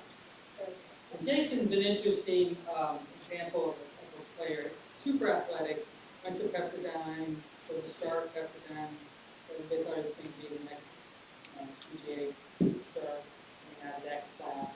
That was PGA Tour college, Boston PGA Tour. And when he came to us for help, his play box was super fluid. And then when we started doing the sensory work and him starting to get back to being more Jason the athlete, the interesting thing for him for a long time was that he could have a feeling, but it would often stop like right there. And then back. He couldn't stay in the feeling all the way to the finish. So in this particular example where you showed you, it's just, did you stay with it all the way to the end? And it's really fun because Jason's had a breakout year this year. He almost won at Riviera. We had a sponsor's invite, and you got to go.com says, and pretty cool to see him come back. But we just saw him a couple of weeks ago, and he just said, and he's just stayed with this and gone deeper and deeper. But once again, it's just complement technical practice with this. It's not either or, it's just both. Okay, but let's see here. Do this. Time for a Nike golf ball. Yeah. Okay. What makes up a great play box? What needs to happen? Sensation. Yes. Visualization and commitment. Yes. No. Total presence. Yeah, Yes. yes. I need that for the. Oh, yes. So be totally present. Mhm. So, some might call it mindfulness. Some might call it focus. Some might call it paying attention. Some might call it concentration. What we do know from the research, this is a non-negotiable, because the research shows us that when we're in that present state through our senses, the brain activity is at a different, there's different brain activity happening than when we're talking to ourselves, which is a beta brain. This couldn't be more conclusive. There is a shift from thinking to actually being present to ourselves. And we have to train to that state. We have to set it up so people can actually start to access The that. good news is all of us need to go instruction. You know what they call it after this? Lots. Millions! Yes. Question, when would you know to change your sensory? Like maybe I'm trying to see the American flag and I'm committed all the way through and it's just not working that day, or it worked yesterday but it doesn't work today. And how do you know that being committed to, no, I gotta see the American flag all the way through is actually hurting? When? Well, I'll say a couple of things. The brain is designed for novelty. The brain likes newness. So what happens often for people, if they stay with the play box for a length of time, it just becomes weekly. It's kind of dull. And so they end up thinking about it versus actually experiencing Yeah, and exactly. Then another thing, you just know, you sound just like they just can't do it. And it's like, maybe it's horrible and anything visual. And it's not because she's stupid, it's just not easy to access it. So when you use that teacher for the chip to stop and all that, Yeah. Sometimes, And I've never putted well trying to see the line. so sometimes realize, you know what, I thought you're supposed to have to do that to be really coffee, that's not true. So sometimes realize, you know, it's not very healthy. And but others, you just see that, you know, the swing motion. You're going to see in the swing motion and having stroke when there's something like this. It affects the technique. Once again, you know, technique assists things and all these things that happen in technique and you try to play box, you just see these things. So I I often say that when the player is gonna change that, they need to be responsible and have coaching, how to notice, have self-awareness. This play box is just not really available, or I'm just not accessing it. So, again, that's what, the coaching comes in, versus you tell them, don't do that and do this. But they are able to be self-aware that that's not working. Or but you can suggest, if you see someone, maybe whatever, you just have to try, let's try this thing that, you feel your weight on the right side, the right leg on the reduction and left leg and forward. So let's just test this with low center gravity. I'm not suggest things that is sensory, but I know it's going to help the technique. You just need to see what's going on. But once again, you won't know what the really offers. That's the beauty. Okay. Did that answer? Yeah, no, I mean, I guess I would still be wondering if I was committed all the way through and maybe I wasn't, or maybe it's time to change. So we have them usually do it and rate the play boxes from 1 to 5. 5 is when they felt I stayed with it all the way to the end. So we just ask them, from 1 to 5, how do you felt with it? So we have a separate scorecard, we call it the playing focus scorecard, and when they go out, let's say they're now practicing play box. If you said, then they're just rating on a scale from 1 being weak, 5 being very strong. How committed they stay to that sensation all the way to when it's so much stuff. Then they're able to, again, to self-regulate, self-evaluate how well they're staying with this play box sensation. But again, you need the context of taking it out on the office. I mean, you can do that on the range, but it becomes really alive when you're out on the office. So how long is it good to stay in the play box? 4 to 10 seconds. Who said it? There we go. Yeah. But just the general rule is the less time, the better when you're on the golf course under pressure. Because that's why many, you're on the range, all relaxed and no consequences, you did great, and then you play practice on. But then under pressure, that's when everything starts happening. So if you train to short play boxes, you do so much easier. Okay, so we got that piece. But then, before the shot, we set it up. Because we used to some years ago talk about the pre-shot routine that we call the think box. So think box, decision, and then play box. But maybe, 5 or 6 years ago, we changed it because it didn't make sense anymore for us. Because we did it because that's how we did roll. Pre-shot and then mid-shot. But we realized we need to start with the play box. We need to start with this moment of truth. And when you know what's good for you here, then it's going to help me what I need to do beforehand to make that happen. It's like, wow, it took us 3 years. So we actually know a little bit about the play box. Now we can look at what happens before. I think that is all I want. So, of course, I want to say one thing too. One of my ex-lives have been a rules official as well, and I've always cared a lot about pace of play. And when we do our own course coaching, we can help golfers because that's another thing. Our profession, we can help so many do that. We don't know any golfers who want to be slow. They just don't know how to do different and still play as well as that. When it comes to this think box, we clean up so much time for players and they make it less complicated and they play better. So this is good for basically coaching as well. So that box or think box, what needs to happen to prepare yourself before you head into the box? So, and this is again where you can think. This is when that beta brainwave, cognitive brain can be ticking away. This is when it's good to be smart. To a point. And we think there are only 2 things that are important to do before a shot. We're going to talk about that. This is make a decision and then prepare yourself for the playoffs. So let's just talk a little bit about this skill of making a decision. So one thing we need to look at in making a decision about anything is how much information do I actually need to make this decision? And again, the trend today in our game is people are spending enormous amounts of time looking at their watch, looking at the yardage marker, looking at the GPS on the couch, walking it off, checking with the caddy, checking with the caddy, seeing what you got in your watch, is your watch the same as my watch? Okay, there's like enormous amounts of energy going into just gathering information to make a decision. And then they have the 4 wrenches, and they're all confused which is the correct wrench to the shop. So there comes a point of diminishing returns, obviously, with too much information. The brain goes into something they call information fatigue. It actually kind of freezes the brain from being able to make any decision.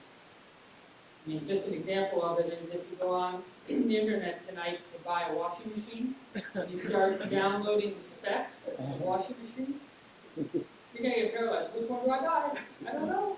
How do you know? How can you do any sort of comparison? That's what's happening with golfers with too much information. So we spend a lot of time just helping golfers, and we do it really simple. We actually have them go out to play 2 holes. Okay, you can play these 2 holes with absolutely no information gathered. You can do the old fashioned way. Some of us played golf and we didn't have 150-yard bushes either. You actually can use your senses and get the ball. And it's amazing how good we were. But they actually get to play a few holes where they just look and pick it up and they go. There's no information there. You just see what happens.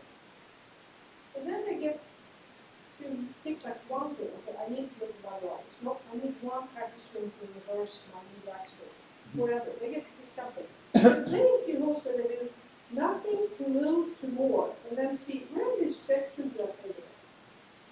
And we promise you that. When we've done this now for many years, 95% of the golfers realize, wow, I play less really better when I do less.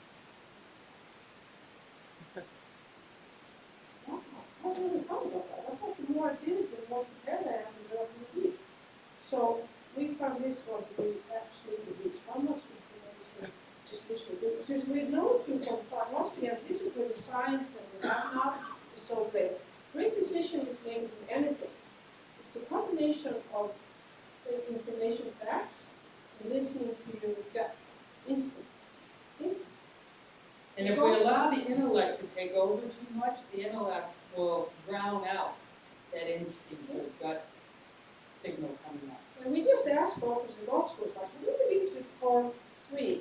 And, you know, you play 2 days in a row. It's the same yardage. They haven't changed the position. The wind is about the same. But one day it's a 7 and the next day it's 6 out. I'm like, the facts are the same. Yeah, but I felt it. That's basically what we're talking about. You need to listen in to gut instinct. Oh, you know, that's not as good. No, I'm not. Whatever. They're so important that we help them listen in. So when we do this, no preparation, they only use instinct. And then they realize they're brilliant at that. So why not use it? And some need a couple of pieces of information.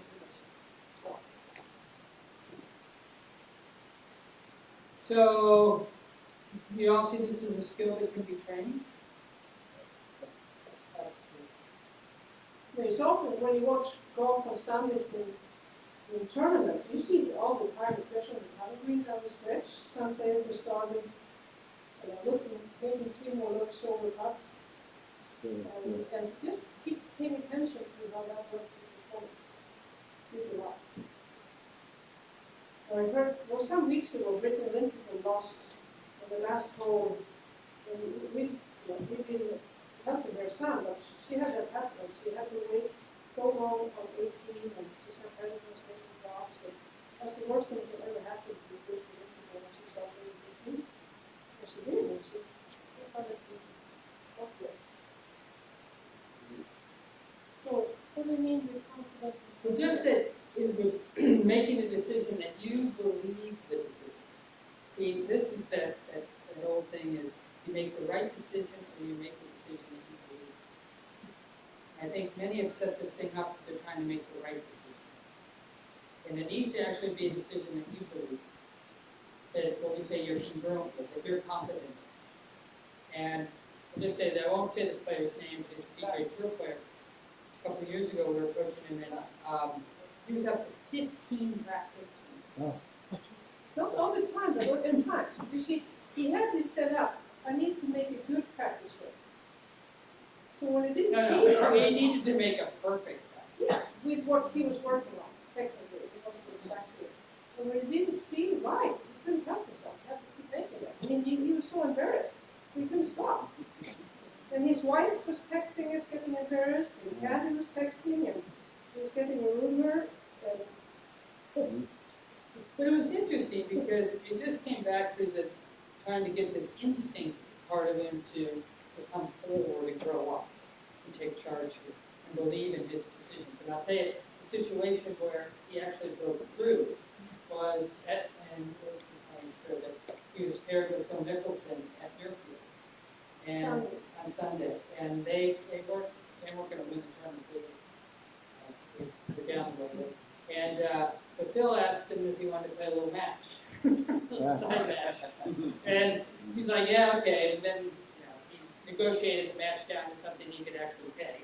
And it's a true story. But he said he wanted to win the match, and he also didn't want to make all these practice swings in front of Phil because he knew Phil would like go crazy. Yeah. So they went away. He just didn't do it that day. And he beat Phil and Yeah, his he won wife the was match. texting us. For some reason, Kevin was not doing it. So the solution was very simple.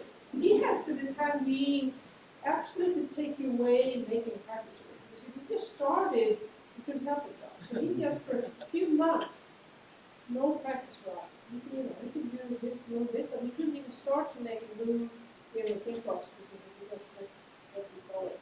So the solution was to have the part. So that's where we put your build towards simplicity. I just told one other story about confident and congruent. It's an obvious office story that's just kind of cute. But it was a few years ago, and they were playing at Torrey Pines, and she was on the 18th hole. She had a one-shot lead in the fairway, and actually she wasn't in the last group. There were some players behind her that were playing well and probably going to catch her. So she had her second shot in 18th Torrey, and she had like 205 yards. She's trying to decide if she's going to go for the green or not. And she decides she's going to go for it. So she's made her decision. Okay? And she hits her shot, and it hits that bank, and it rolled into the water. So she took her drop, she made her 6, and 9 and 12 in the And this is an interesting story because afterwards we went down to do a debrief with her about her round. We went down to the media center and she's doing all these Japanese interviews. She stops all the interviews and she says, that shot was a flop. Because what I was doing at that time on her playing focus scorecard was just rating how committed she was staying to her decision. 1 being weak, 5 being very strong. She said, that was a 5. I couldn't have been more committed to that decision. It just was wrong. The win, we calculated the win. But she is a young player to know the difference between, most of this, because she said, I didn't know what my owners were going to do, and I wanted to learn to play aggressive on the stretch. So I wanted to go for it, and I know I committed, so I know it's going to help me. And the interesting thing is, next tournament, first tournament next year, she was a similar situation, and she pulled it off. But Well, and I just want to say this. So her caddy said to her, they're on the 18th hole in Singapore. Her caddy says to her, 6 iron will take us to the back. There's her information. He's implying don't hit more than 6 iron. And I checks in with herself, what she believes and is confident with that day, what is congruent for her, and she hits a 5 iron. because she's one of the very rare people under pressure that always hits better shots with the slower tempo. Then you're the opposite, but she's always like that. So she knew that. She says, I'm big the 5 iron. So she had that 5 iron like 10 feet, maybe up on the tournament. But see, that was a skill she had to learn on her own. I mean, of course, with coaching and so forth. But you need to actually hit the shot that you believe in at that moment. So we spend, after we know what the player wants in the play box, we would like to spend time helping them find the best way of making a decision. They need to make a decision about the shot, about the lane and all that. And decide about, the play box that we use. So, and then after that, then many players need something to prepare. Because if I know, for example, that I need more relaxed shoulders and arms, I might do something before stepping in so they're relaxed even before I'm there. So I can step spend less time. And if I know that I'm too anxious and stressed and I need to be calmer, I might know, I just take a long exhale before I step in, so when I am in the play box, I'm already ready to go. Because we don't want to come in here and then, okay, now what? So we make a decision, but then we do something. If I'm really, really good at walking to see the ball club, I'm sure I start seeing already if I'm walking in. So that's what we mean by this, we're actually preparing and And again, when you just think about how much time is spent in the hit box, we think every golf shot should take no more than 30 seconds, it's like this whole. the whole thing. So if you take out 8 to 10 seconds for your play box, that leaves you 20 seconds to prepare.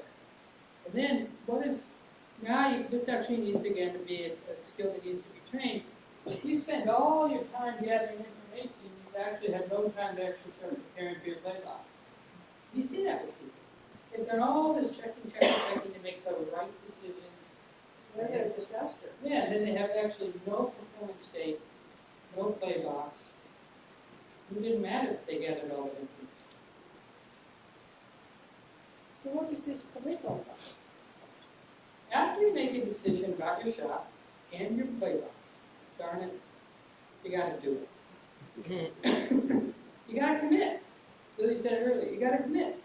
You gotta go. Because you never know beforehand, ever, if you've made the right decision. You never know. Shoot. I don't know. And see, the intellect in all of us wants to know. It's called, hedging my bet here, loss aversion. Okay, if you play C player, keep looking. But you never know beforehand if you've made the right decision. But the energy of commitment says, okay, I'm going for it. Here we go. Woo!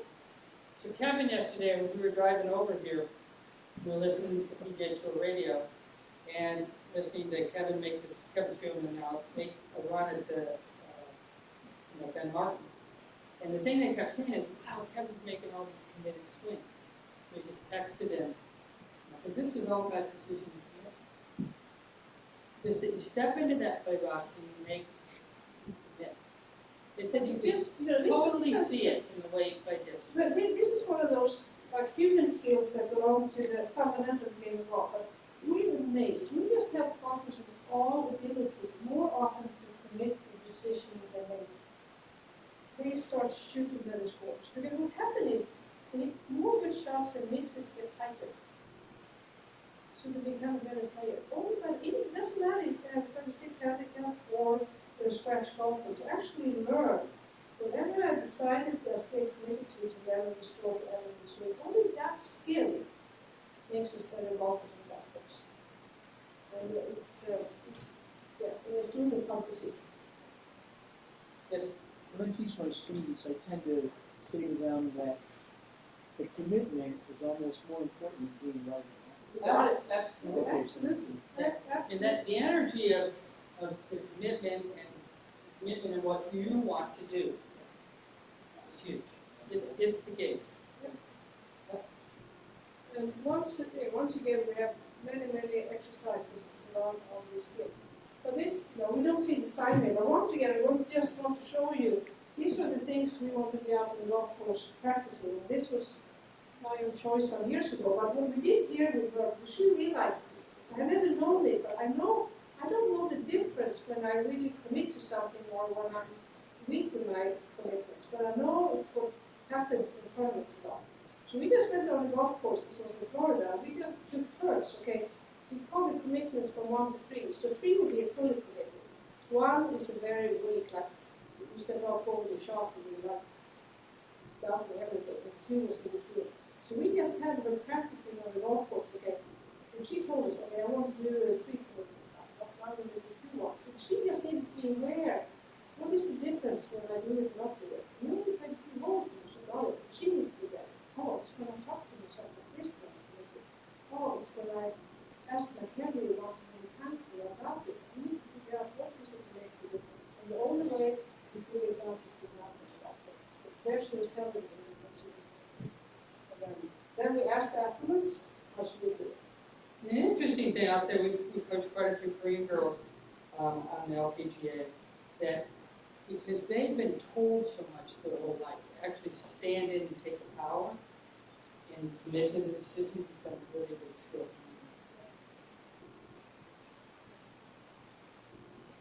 So, but we find the golf course, so what we found, of course you can be on the golf course and, sometimes it is to learn about force management and all that, but the skills we're talking about here, these playing skills, there's so many playing situations you can do. Yeah, I just want to say, one other thing about taking that skill to the course, I think that skill, decision and commitment, comes more alive as a trainable skill when you're actually in context on the course.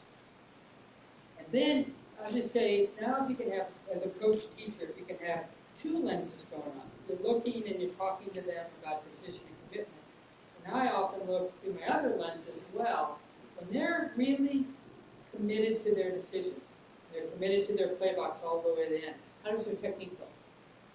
Because I'm interested in their technique. I'm not ignoring their technique, or either is Pia. But I want to see, does their technique actually start to look better? Do they do the things they want to do with their swing when there's more commitment and decision, commitment to the decision? Then we know we don't need to work on technique anymore. Because that technique comes alive when they're fully committed. Got it? 30-second talk break about decision commitment.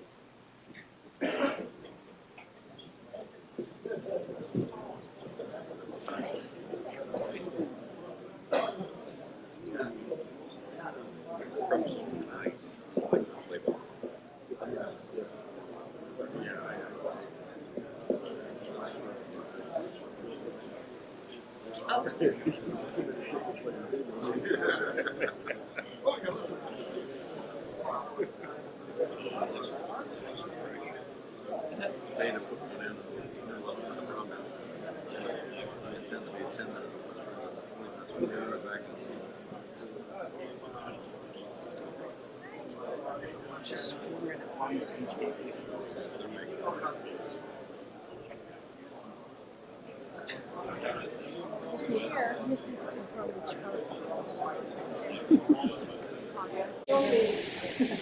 You can leave it as few people walked out, that's fine. Any questions about decision commitment? You got, yes.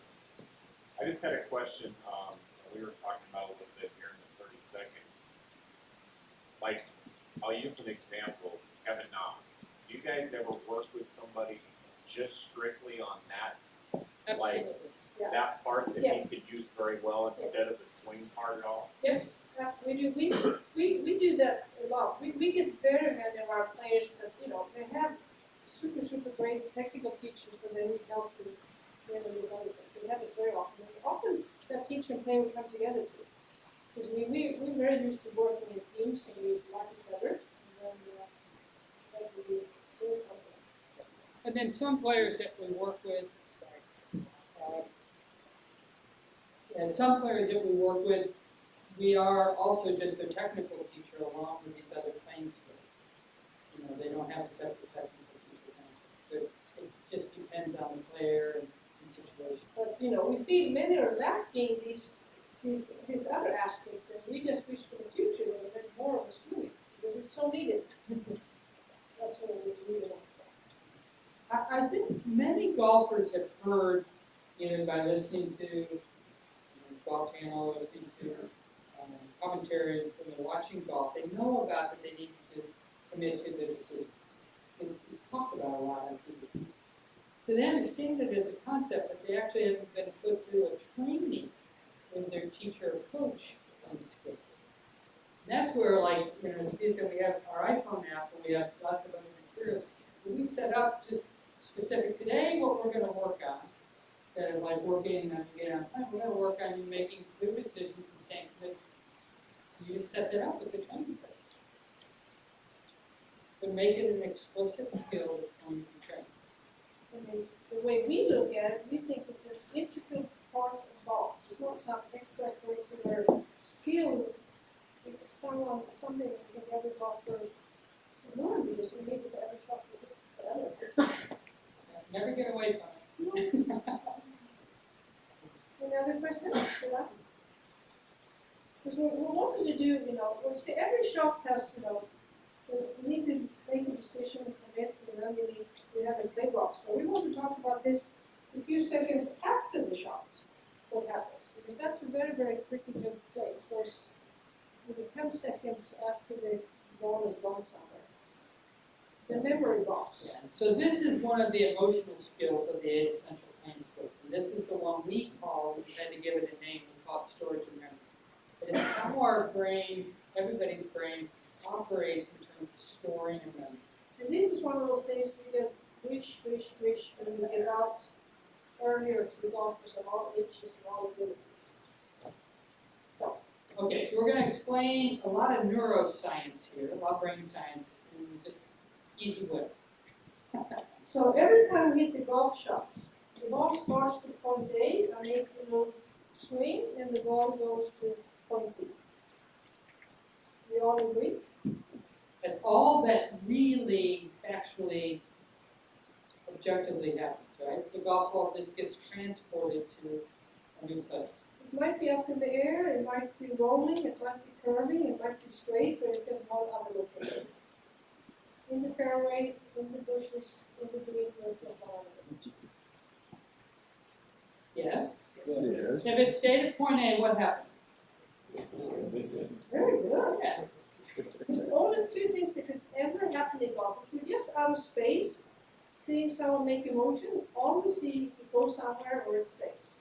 You guys have, you've heard what that's called also. If it stays at point A, it's called a fish. What? Have any of you heard this? Am I among friends? Am I? Okay. That means, fuck, it's still here. By the way, that's not the neuroscience. Okay. So, all that really happens is the golf ball starts at point A and it goes to point A.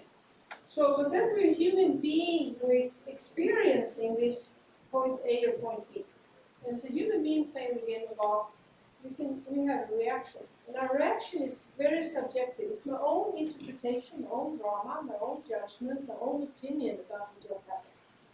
It's not objective at all. It's totally my interpretation of it. And from all the golfers we see around the world, we are going to see 3 types of reactions. So just to put it in a big summary, there's just 3 types of emotional reactions we can have. So sometimes we see golfers making a stroke.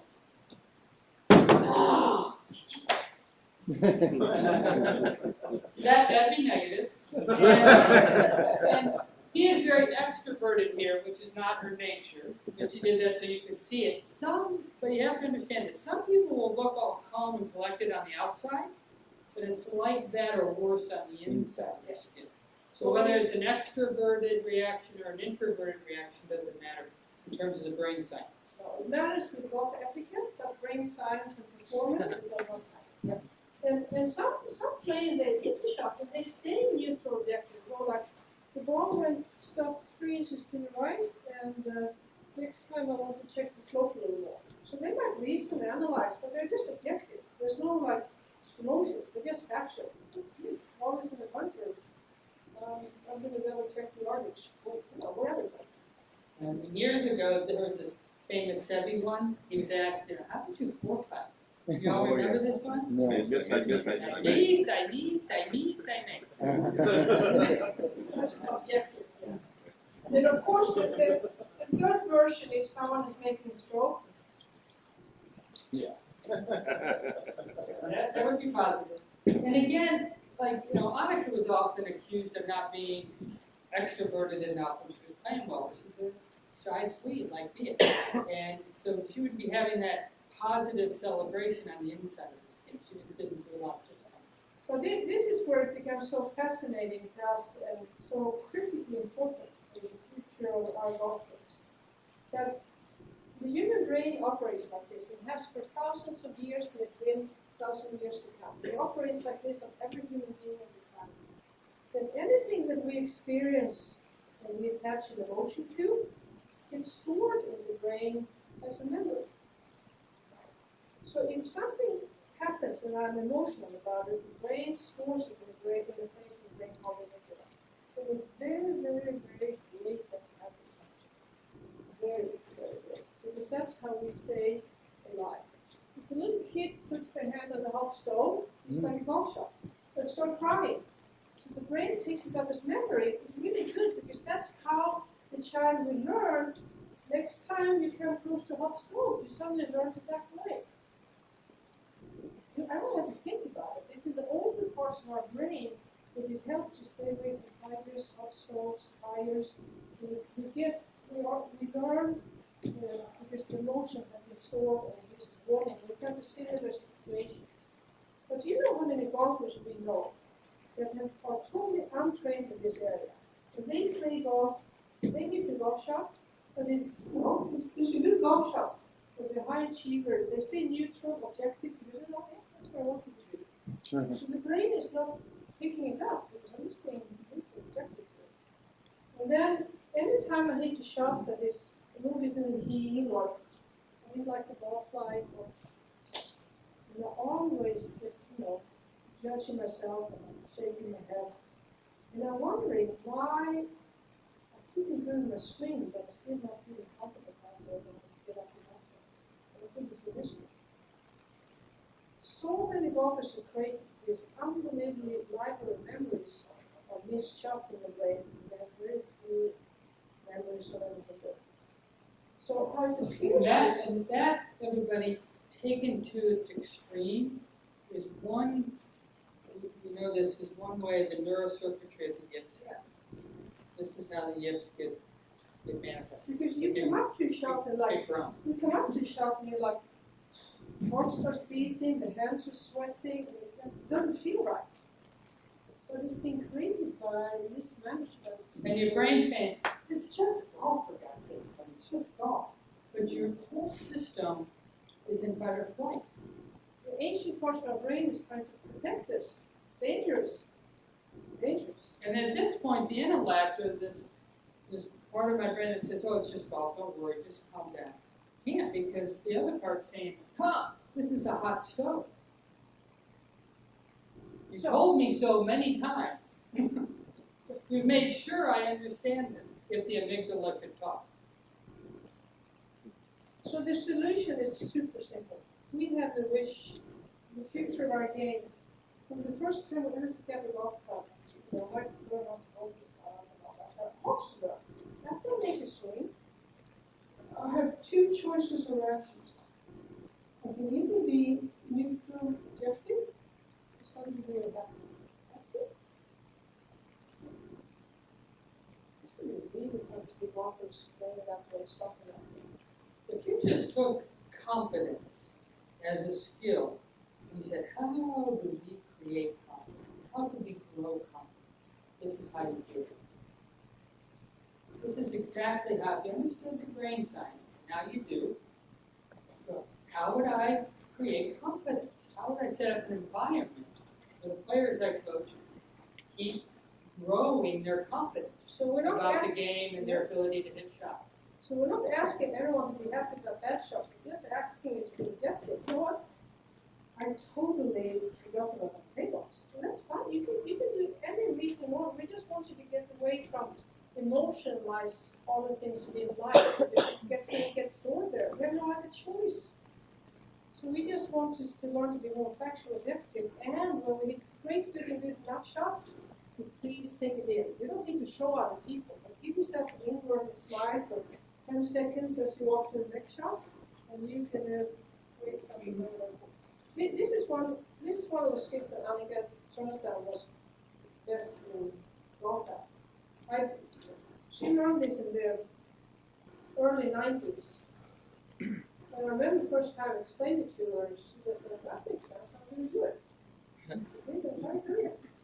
And I know sometimes when she messes up at the end of tournaments, and as a professional golfer, you have to be more careful, because what is the media going to ask you about the next 6 months? Rehashing it over and over and over again. We see players go down really big slumps because of that, perceiving that. So many times I like, just be mindful now, and she didn't get over it, I want to do it. So she would start answering it, and then she said, yeah, I did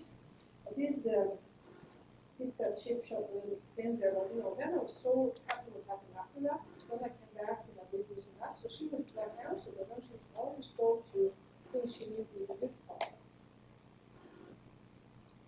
So it's not denying that the ball went in the water, or an OB. It's not denying it at all, it's just, it's observing it as a factual situation. And you're dissociating from it, but you're just observing, so you can still learn from it. You're just not emotional. So, first time Suzanne Pedersen got to hear this, she pretended at one of our golf schools with one of golf. It's so funny, because she's Norwegian and I'm Swedish, so I've seen her anger fits since she was 13. Just never coached her, but it's so funny. So we just went through this, like we do, and the nurse was raised the hand and said, so what should I do? I've never scored anything positive in my entire life. Oh. I said, I know, I've seen it. So she's always thought that this, like swearing, getting mad, had to do etiquette. She never related it to performance. So finally we got curious. So then she says, so how long is it going to take? I don't know. I've never seen anyone as bad as you now. So to be honest, I don't know, but both Lynn and I know that. If you have more discipline from today on, practice and playing, how do you choose to act out the shots? You really know to do this. And it was interesting, this was like December. She competed in March, and actually came out to us and said, I have to be honest, I'm not too good. I'm not mastering this yet, but I'm much better, and I'm noticing I'm having up to 11 more shots where I feel at the go signal. It's just internal effect. You can do it instead of gut signal. So it's nothing that makes you star the next day, but it's one of the biggest ones. Because actually, if you get a hold of this, you then are starting to run your own brain. That's like a lovely place to be. Because given that you are passive with this, here's what we now know. The brain is designed with a negativity bias, meaning that the brain stores negative events stronger and faster than positive events. Why do you think every one of our brains in here is designed that way? Why is that actually a good thing? Self-preservation. Self-preservation. It's kept us alive. It's, from an evolutionary standpoint, we're going, yay, thank you. But from a golf perspective or a performance perspective, if we're going to stay passive on this, that's where it's going to go. It's designed to go there. To store all the negative, to be very neutral to the positive. Do you think there's any golfers around the planet who need to help with this one? But you know how fun it is to help them so easily enjoy this game more and come up to 18 hole more often and enjoy the experience? It gets goosebumps. Sometimes we say like, save another one. Just save another one to enjoy the experience of playing the golf. And then it just clean up this part. Just to backtrack a little bit, just a quick story that explains how you see this show up in technique. Okay, so this was back when Lorena Ochoa was still playing, and Annika was still playing, so it was a while ago. But they were playing in Phoenix, the Phoenix LPGA event. Lorena had a large lead, I don't know, 4-shot lead coming down the stretch. She lost her lead. She ended up tied with Annika. They had to go out to a playoff. So they went to the 18th hole. This was at Superstition Mountain. On the 18th hole out there, there's water on the left. Par 5. And I remember, this is kind of cute, I remember Lorena blessing herself before she teed off. Par 5, she figured out. Yeah. And she actually took a little divot with her 3-wood, duck hooked it, went in the water. Oh. She lost the playoff. Annika won.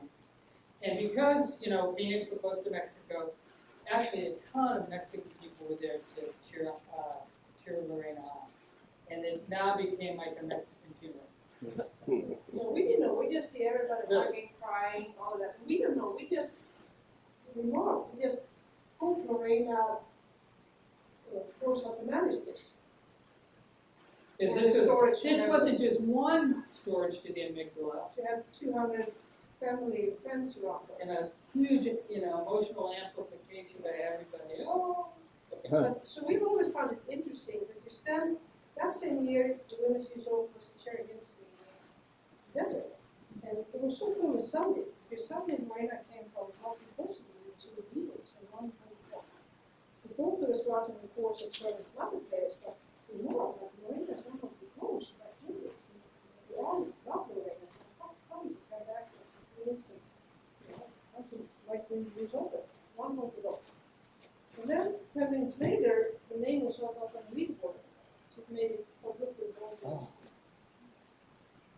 You know how the T-shirt looks like? It's Cherry Hills. Anybody play Cherry Hills? You know what's on the left? Water on that. Water You on know the what left. club she hit off the tee? She hit the 3 wood off the tee. And then we saw the replay of Federation. What did you see? Johnny Miller did the side by side. Here's the 3-wood in Phoenix, here's the 3-wood at Cherry Hills. Let's take a look at her swing. And it looked like the same swing. In the same Here's a outfits. little divot, you know, So we little always, drop kick. so we always said this is just how it's to work. But then we heard not too long ago from one of the best friends of Steve. She said, I have to tell you the rest of the story. So when Marina walked up 17, she told her caddy, I want to do 4 hours. So what's her amygdala telling her then? Yeah, and her caddy said, come on, Marina, don't worry, you're playing so great today, it's not that easy to hole, it's just 3 wood down there, and you're in a good position. And she said, I don't know why, for some reason, I don't feel how I feel like. But he talked her out of it. See, that's listening in.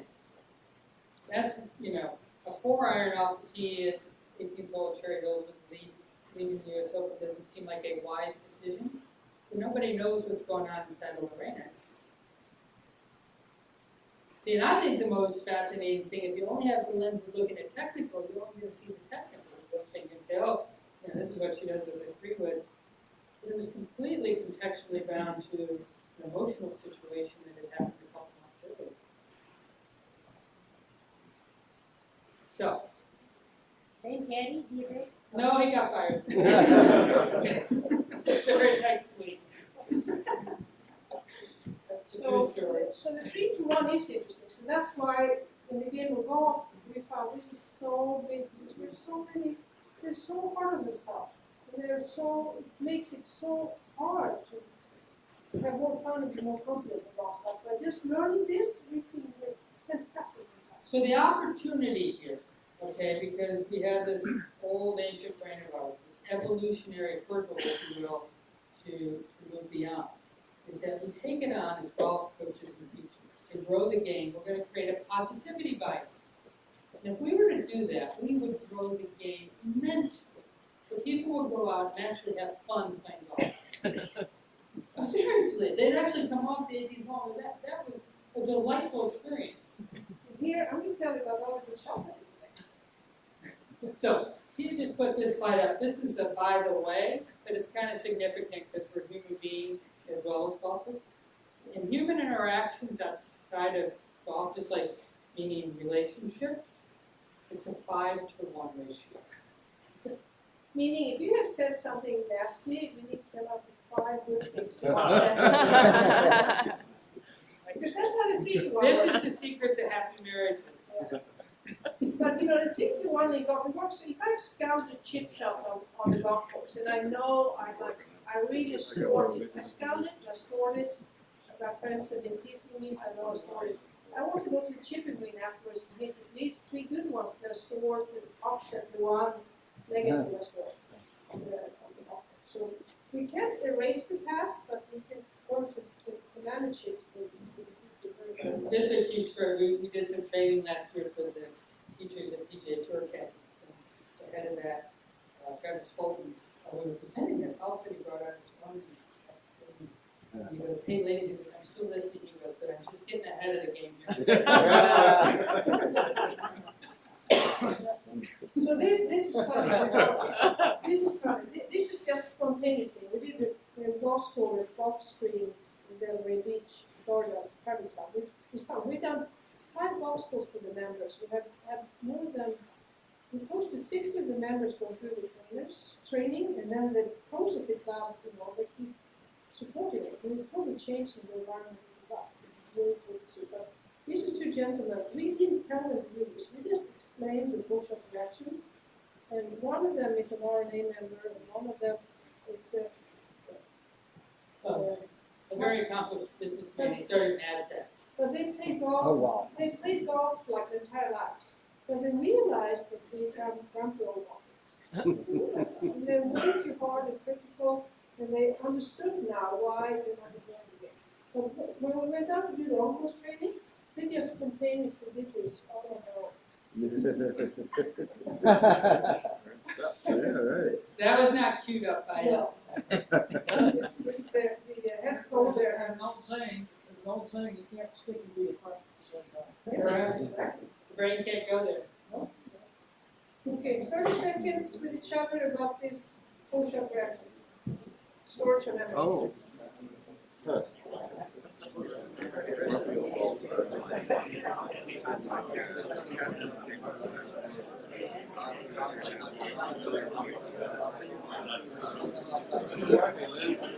15 minutes and then Q&A.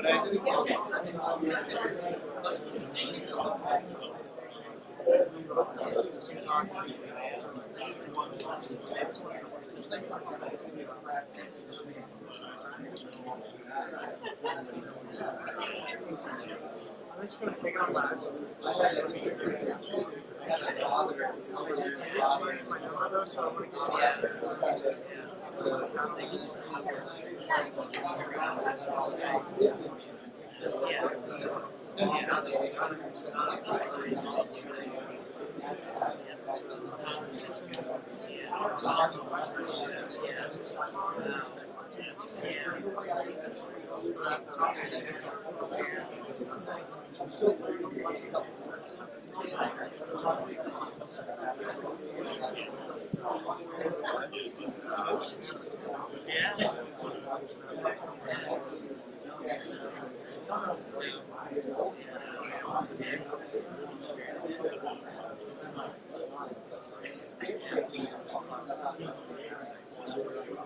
Okay, we're trying to get 2 more minutes.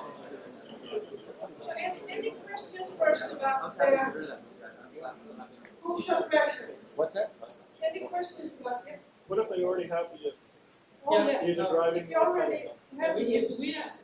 For some reason, we get a lot of those. Yeah. No, but it's to be long answer short answer. But one thing is that first they need to understand this, and then they realize that they actually remember when they started.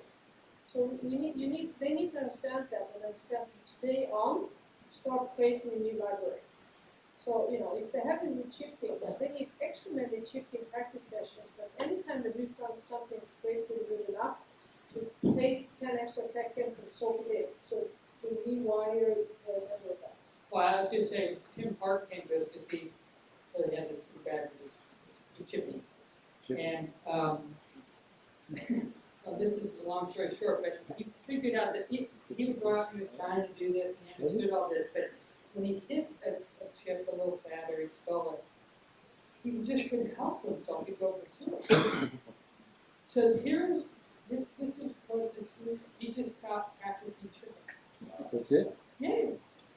He won this year in Canada. I mean, it's, he realized that if he kept putting himself in that situation where he couldn't control the instinctive response to just minimize the chip. But don't do it anymore. But we do because we know long term it's going to make the biggest difference, but it's not going to make the difference in the next 2 weeks. So then we spend a lot of time when they have that yippee fever, what happens? So for some minutes the eyes can focus on the hand pressure, the grid pressure changes. So we help them test new play boxes that makes it good enough.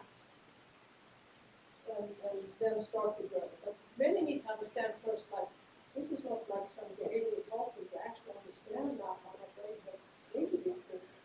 Well, here's a plan to make something like that. Any more questions? Yes, sir. That's a question for you. Looking back, I had a question regarding quality. You can test all these ball types. You know, it's good for quality. But then if you cut coincidence with her. Henry Rice was her, teacher or her home club from early on and stayed that way her entire career. But she used to be really tight and stiff here, and she used to, when she was younger, swing and she was hanging back too much. So having her swing teacher just would have her do more like very clear stuff and all that. She was just hanging back so much. So she just started doing it, but it works for her as long as her spine angle didn't change that much. So it just made her more body connected, and because she was kind of tight, it worked for her.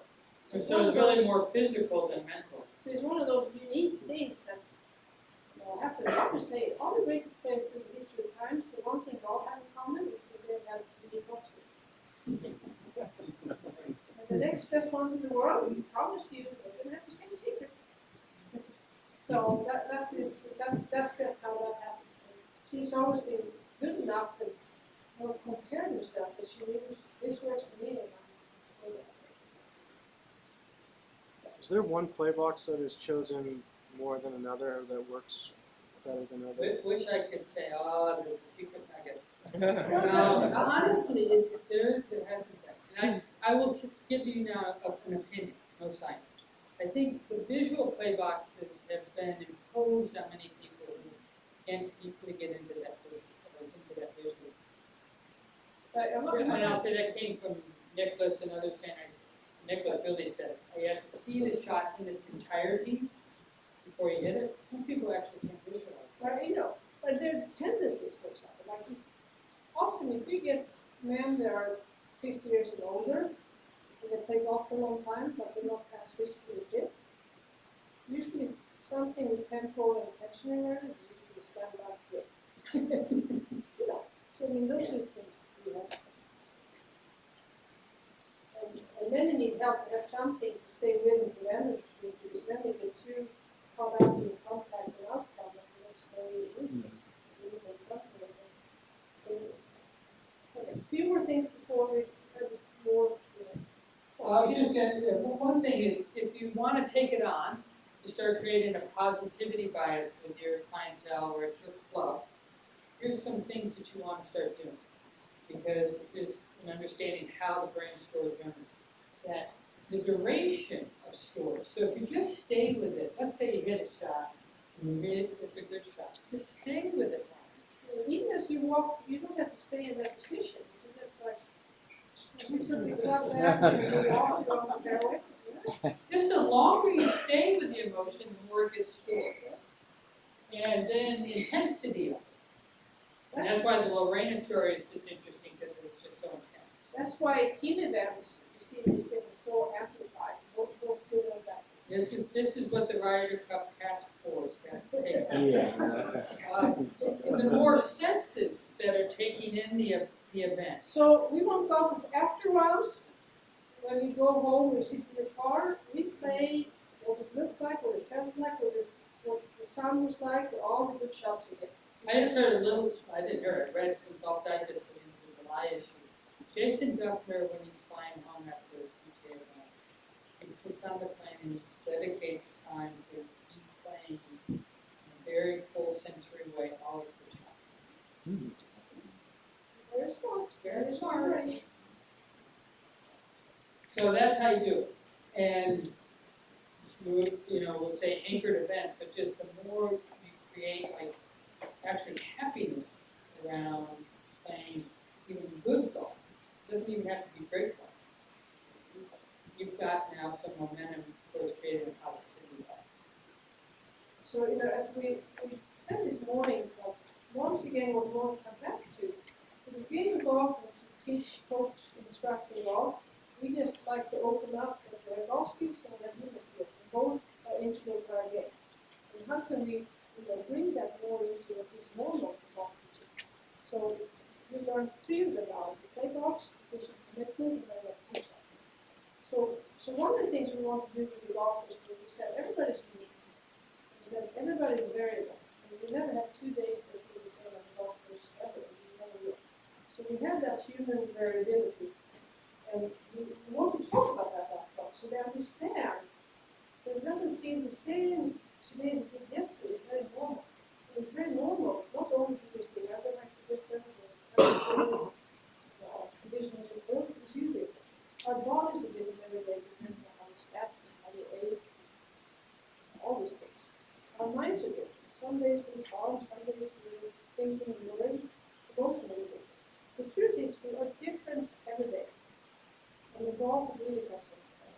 we want to really help the golfers to manage that, but we said it many times. First, be clear about what are the things I seem to do when I play golf. Because some days they come naturally, other days that's when I spend my whole lot of time accessing. And so we call it the My 54, but in other words, it's the Lynn 54, Pia 54, Pia 54, Bill 54. And you start acknowledging and recording all those things that you do when you play good, great, and fantastic. So anytime we have lessons, we always ask one of the first questions, just tell me a few things you did when you play well. And I want them to think this is my idea. Huh? Don't know. Never thought about it. But this is what's wrong with my space. You know that. We need to first just get a little clarity.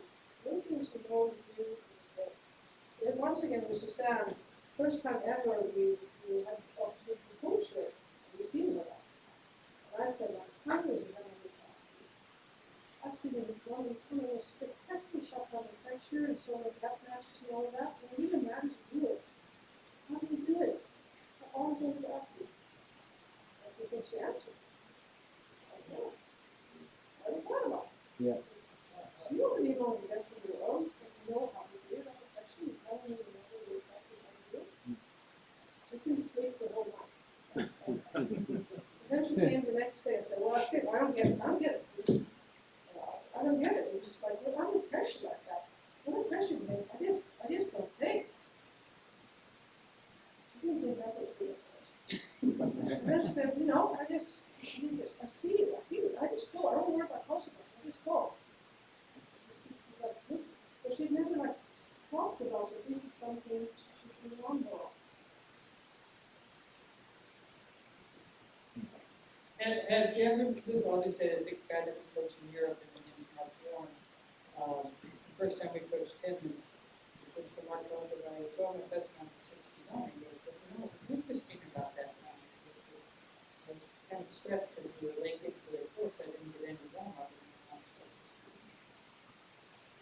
That's interesting. What do you do normally? Well, you usually warm up for just over an hour. And then you start thinking about it. I do. And then usually, I don't think it goes up to fix it. Warm up turns into a fixed session. Because he had never reflected that God wants to be something like. So all great players we know, they found their way. And we want every golfer to find their way. And it usually starts with, what are some of the things you know you do in play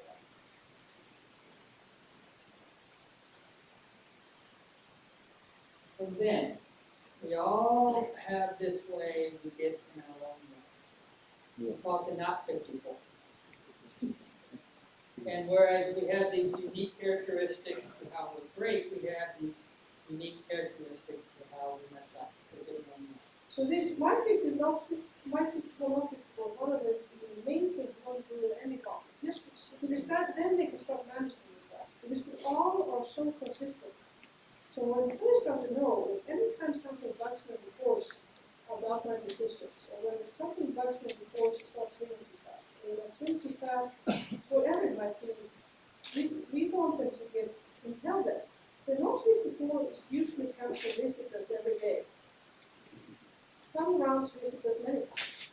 We can have a few days during the year it might not show up, but most of the time it does. The players who become more consistent when it comes to scoring are the ones that catch themselves and they can manage themselves while they play. That's back to that whole self-referencing and self-regulating. Or another way you could think of it is you catch yourself and you screw up. No, you just, I'm starting to swing too fast. I'm starting to think too much. My play boxes are getting too much. I'm worrying about what I'm going to shoot. I'm way off into the future. One of my not 54 tendencies is the opposite. I'm still thinking about the three putt I had on the second hole and on the sixth hole. Yeah. But get over it, man. Yeah, and you get too much tension in your hands. Absolutely. So that's how this happens. This is pretty cute. This is actually V1. There's a young female professional. She just turned pro. Her name is Stephanie Meadow. She just graduated and she third in the US Open, first professional event. But the final round of the US Open, that was what you had on the very top. Just to keep reminding yourself, knowing she was second to last week in the US Open, the first professional event, she knew I need to brainwash myself to go back to what I'm doing before.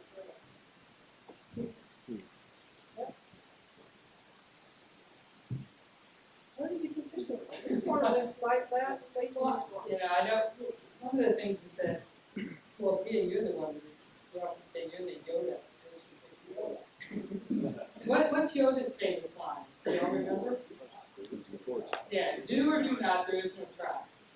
That, as you sat here and listened to us this morning, and Because I want to say, how many players you say that, I'm going to try to do that for you. Either or even you or not. You try one. And I just like this because I think many people say, oh, we've got to change what we're doing here, you know, to grow the game, to get more people to like golf, to be interested in golf. We've got to do something different to build my business. But you actually have to make some changes. You've got to, don't expect to see a change if you don't make a change. And that's why I just will call to action that there's lots of opportunities here for growing the game, and growing our businesses, and adding more of these human skills to teaching golf. That's one of your favorites. Yeah, I know. We are looking at people do. See, if I do a lot of play boxes, that's, what the habits I play. So we just want to figure out what habits are good for the future of our golfing. And we know many of these tennis teams are very, very good habits. They can't go wrong. Because the way we look at it, there's this. And the first time I saw this guy, up wrong. Huh? He's upside down, isn't it? Well, 2 sets. That's right. Depends on your perspective.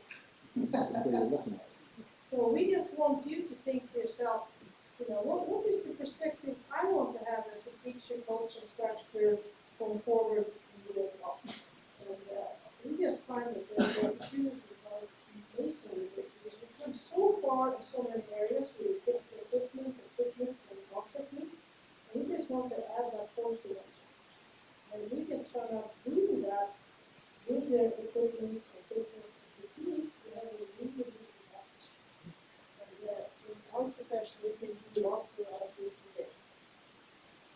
And like you said, the 3 things we really need every time we want to have colleagues is to keep encouraging more of this output training of these skills.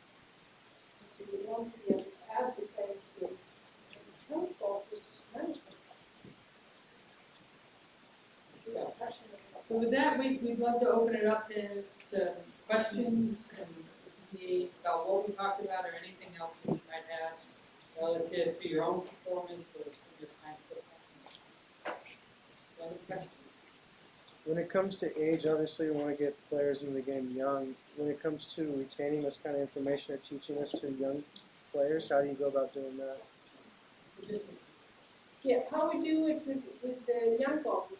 This is so much fun because when you think about that, the young golfers, they already have play boxes. We just want to stay away from making them use them. So there's so many things. We do all this with really young ones, but we don't have to explain it. We how we set up stations. So when we set up stations, they just learn from the first lesson. Yeah. But either I say something factual or I can stick around and jump. There's so many things with these skills to make child, junior applicable. And they love it. They love it. So we will have stations like here's a technical station, and here's a react after shot station, and here's a pickup station, and they just learn everything together. So it's just implicitly learned. They just know it's part of that. But of course, we use language that is age specific. We don't abstract about the brain or neuroscience or anything like that. We use language that makes sense for their age. We just create fun exercises. So one of the coaches who helped us a lot is Rudy Duran, and obviously we have higher levels of younger age, but we realized how much she did this thing regularly, we got so much on-course training that when he was like super young. But we really can't have him do this. But one of the things that Rudy often says, in our coach training stuff is, with regards to juniors, he said, when I want to make a change in how you swing, he said, for the golf teachers that I go to the range, start trying to fix how you swing, and I could say, well, Rudy, I'm getting worse. Yeah. Because he used to stutter back then. And Rudy would be like, yeah? And then they would just, Rudy would say, like, this isn't fun. But then they go out on the course, and he put Tiger in context, like how to hit it around the tree. He wouldn't give him any instruction, explicit stuff that would mess with the play box. Just put him in context and have him hit shots. Yeah, and when he hit shots, so he would accomplish what he wanted, but I think they still did by learning to hit shots instead of understanding. And it was the course and the context of the course that actually molded the swing. Other questions? I had a question about Ochoa on 18 at Cherry Hill. What do you think was the right answer there? I mean, if you had an opportunity to talk to him before he hit that tee shot, do you think that it would be logical to start focusing on technical with the 3-wood, or a swing thought in the think box or in the play box with the 3-wood, or just let her hit a 4-iron? You want to know my opinion? I do, yeah. Oh, or she's the player. She Because says the four. only, if she'd been to one of our trainings, she could have two options. Knowing, okay, I still want to hit the 3-wood because otherwise my second shot is too difficult. But knowing myself, I need to really focus on tempo, rear pressure, or whatever to offset my tendency. Right. Yeah, but then she must have done training knowing that I have short memory and this is going to mess things up, so I need to do something very different. So, but if there's any doubt whatsoever, you should just reach the green or two with the one, you need to step in with, but you can step into your shot hoping to do something. You can step into your shot thinking you might do something. You can step in knowing to do it. You need to step into your shot to do something you know you can do. So if she's been, she knew she could do it, then we have it. The way, we just decided on that. That's why caddy player interactions and the whole caddy player relationship, working Or some can take the forward, but they need to play the forward with the ball. Because that's why players that have used to cutting, sometimes when they change the cutter, it works for a while, it does, because it's not about stopping it, it's something else, and the brain is not recognizing it yet, unless you just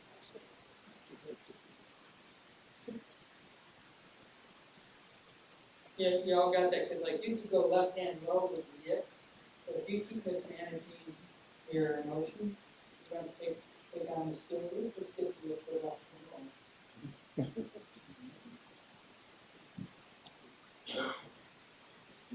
Got any other questions?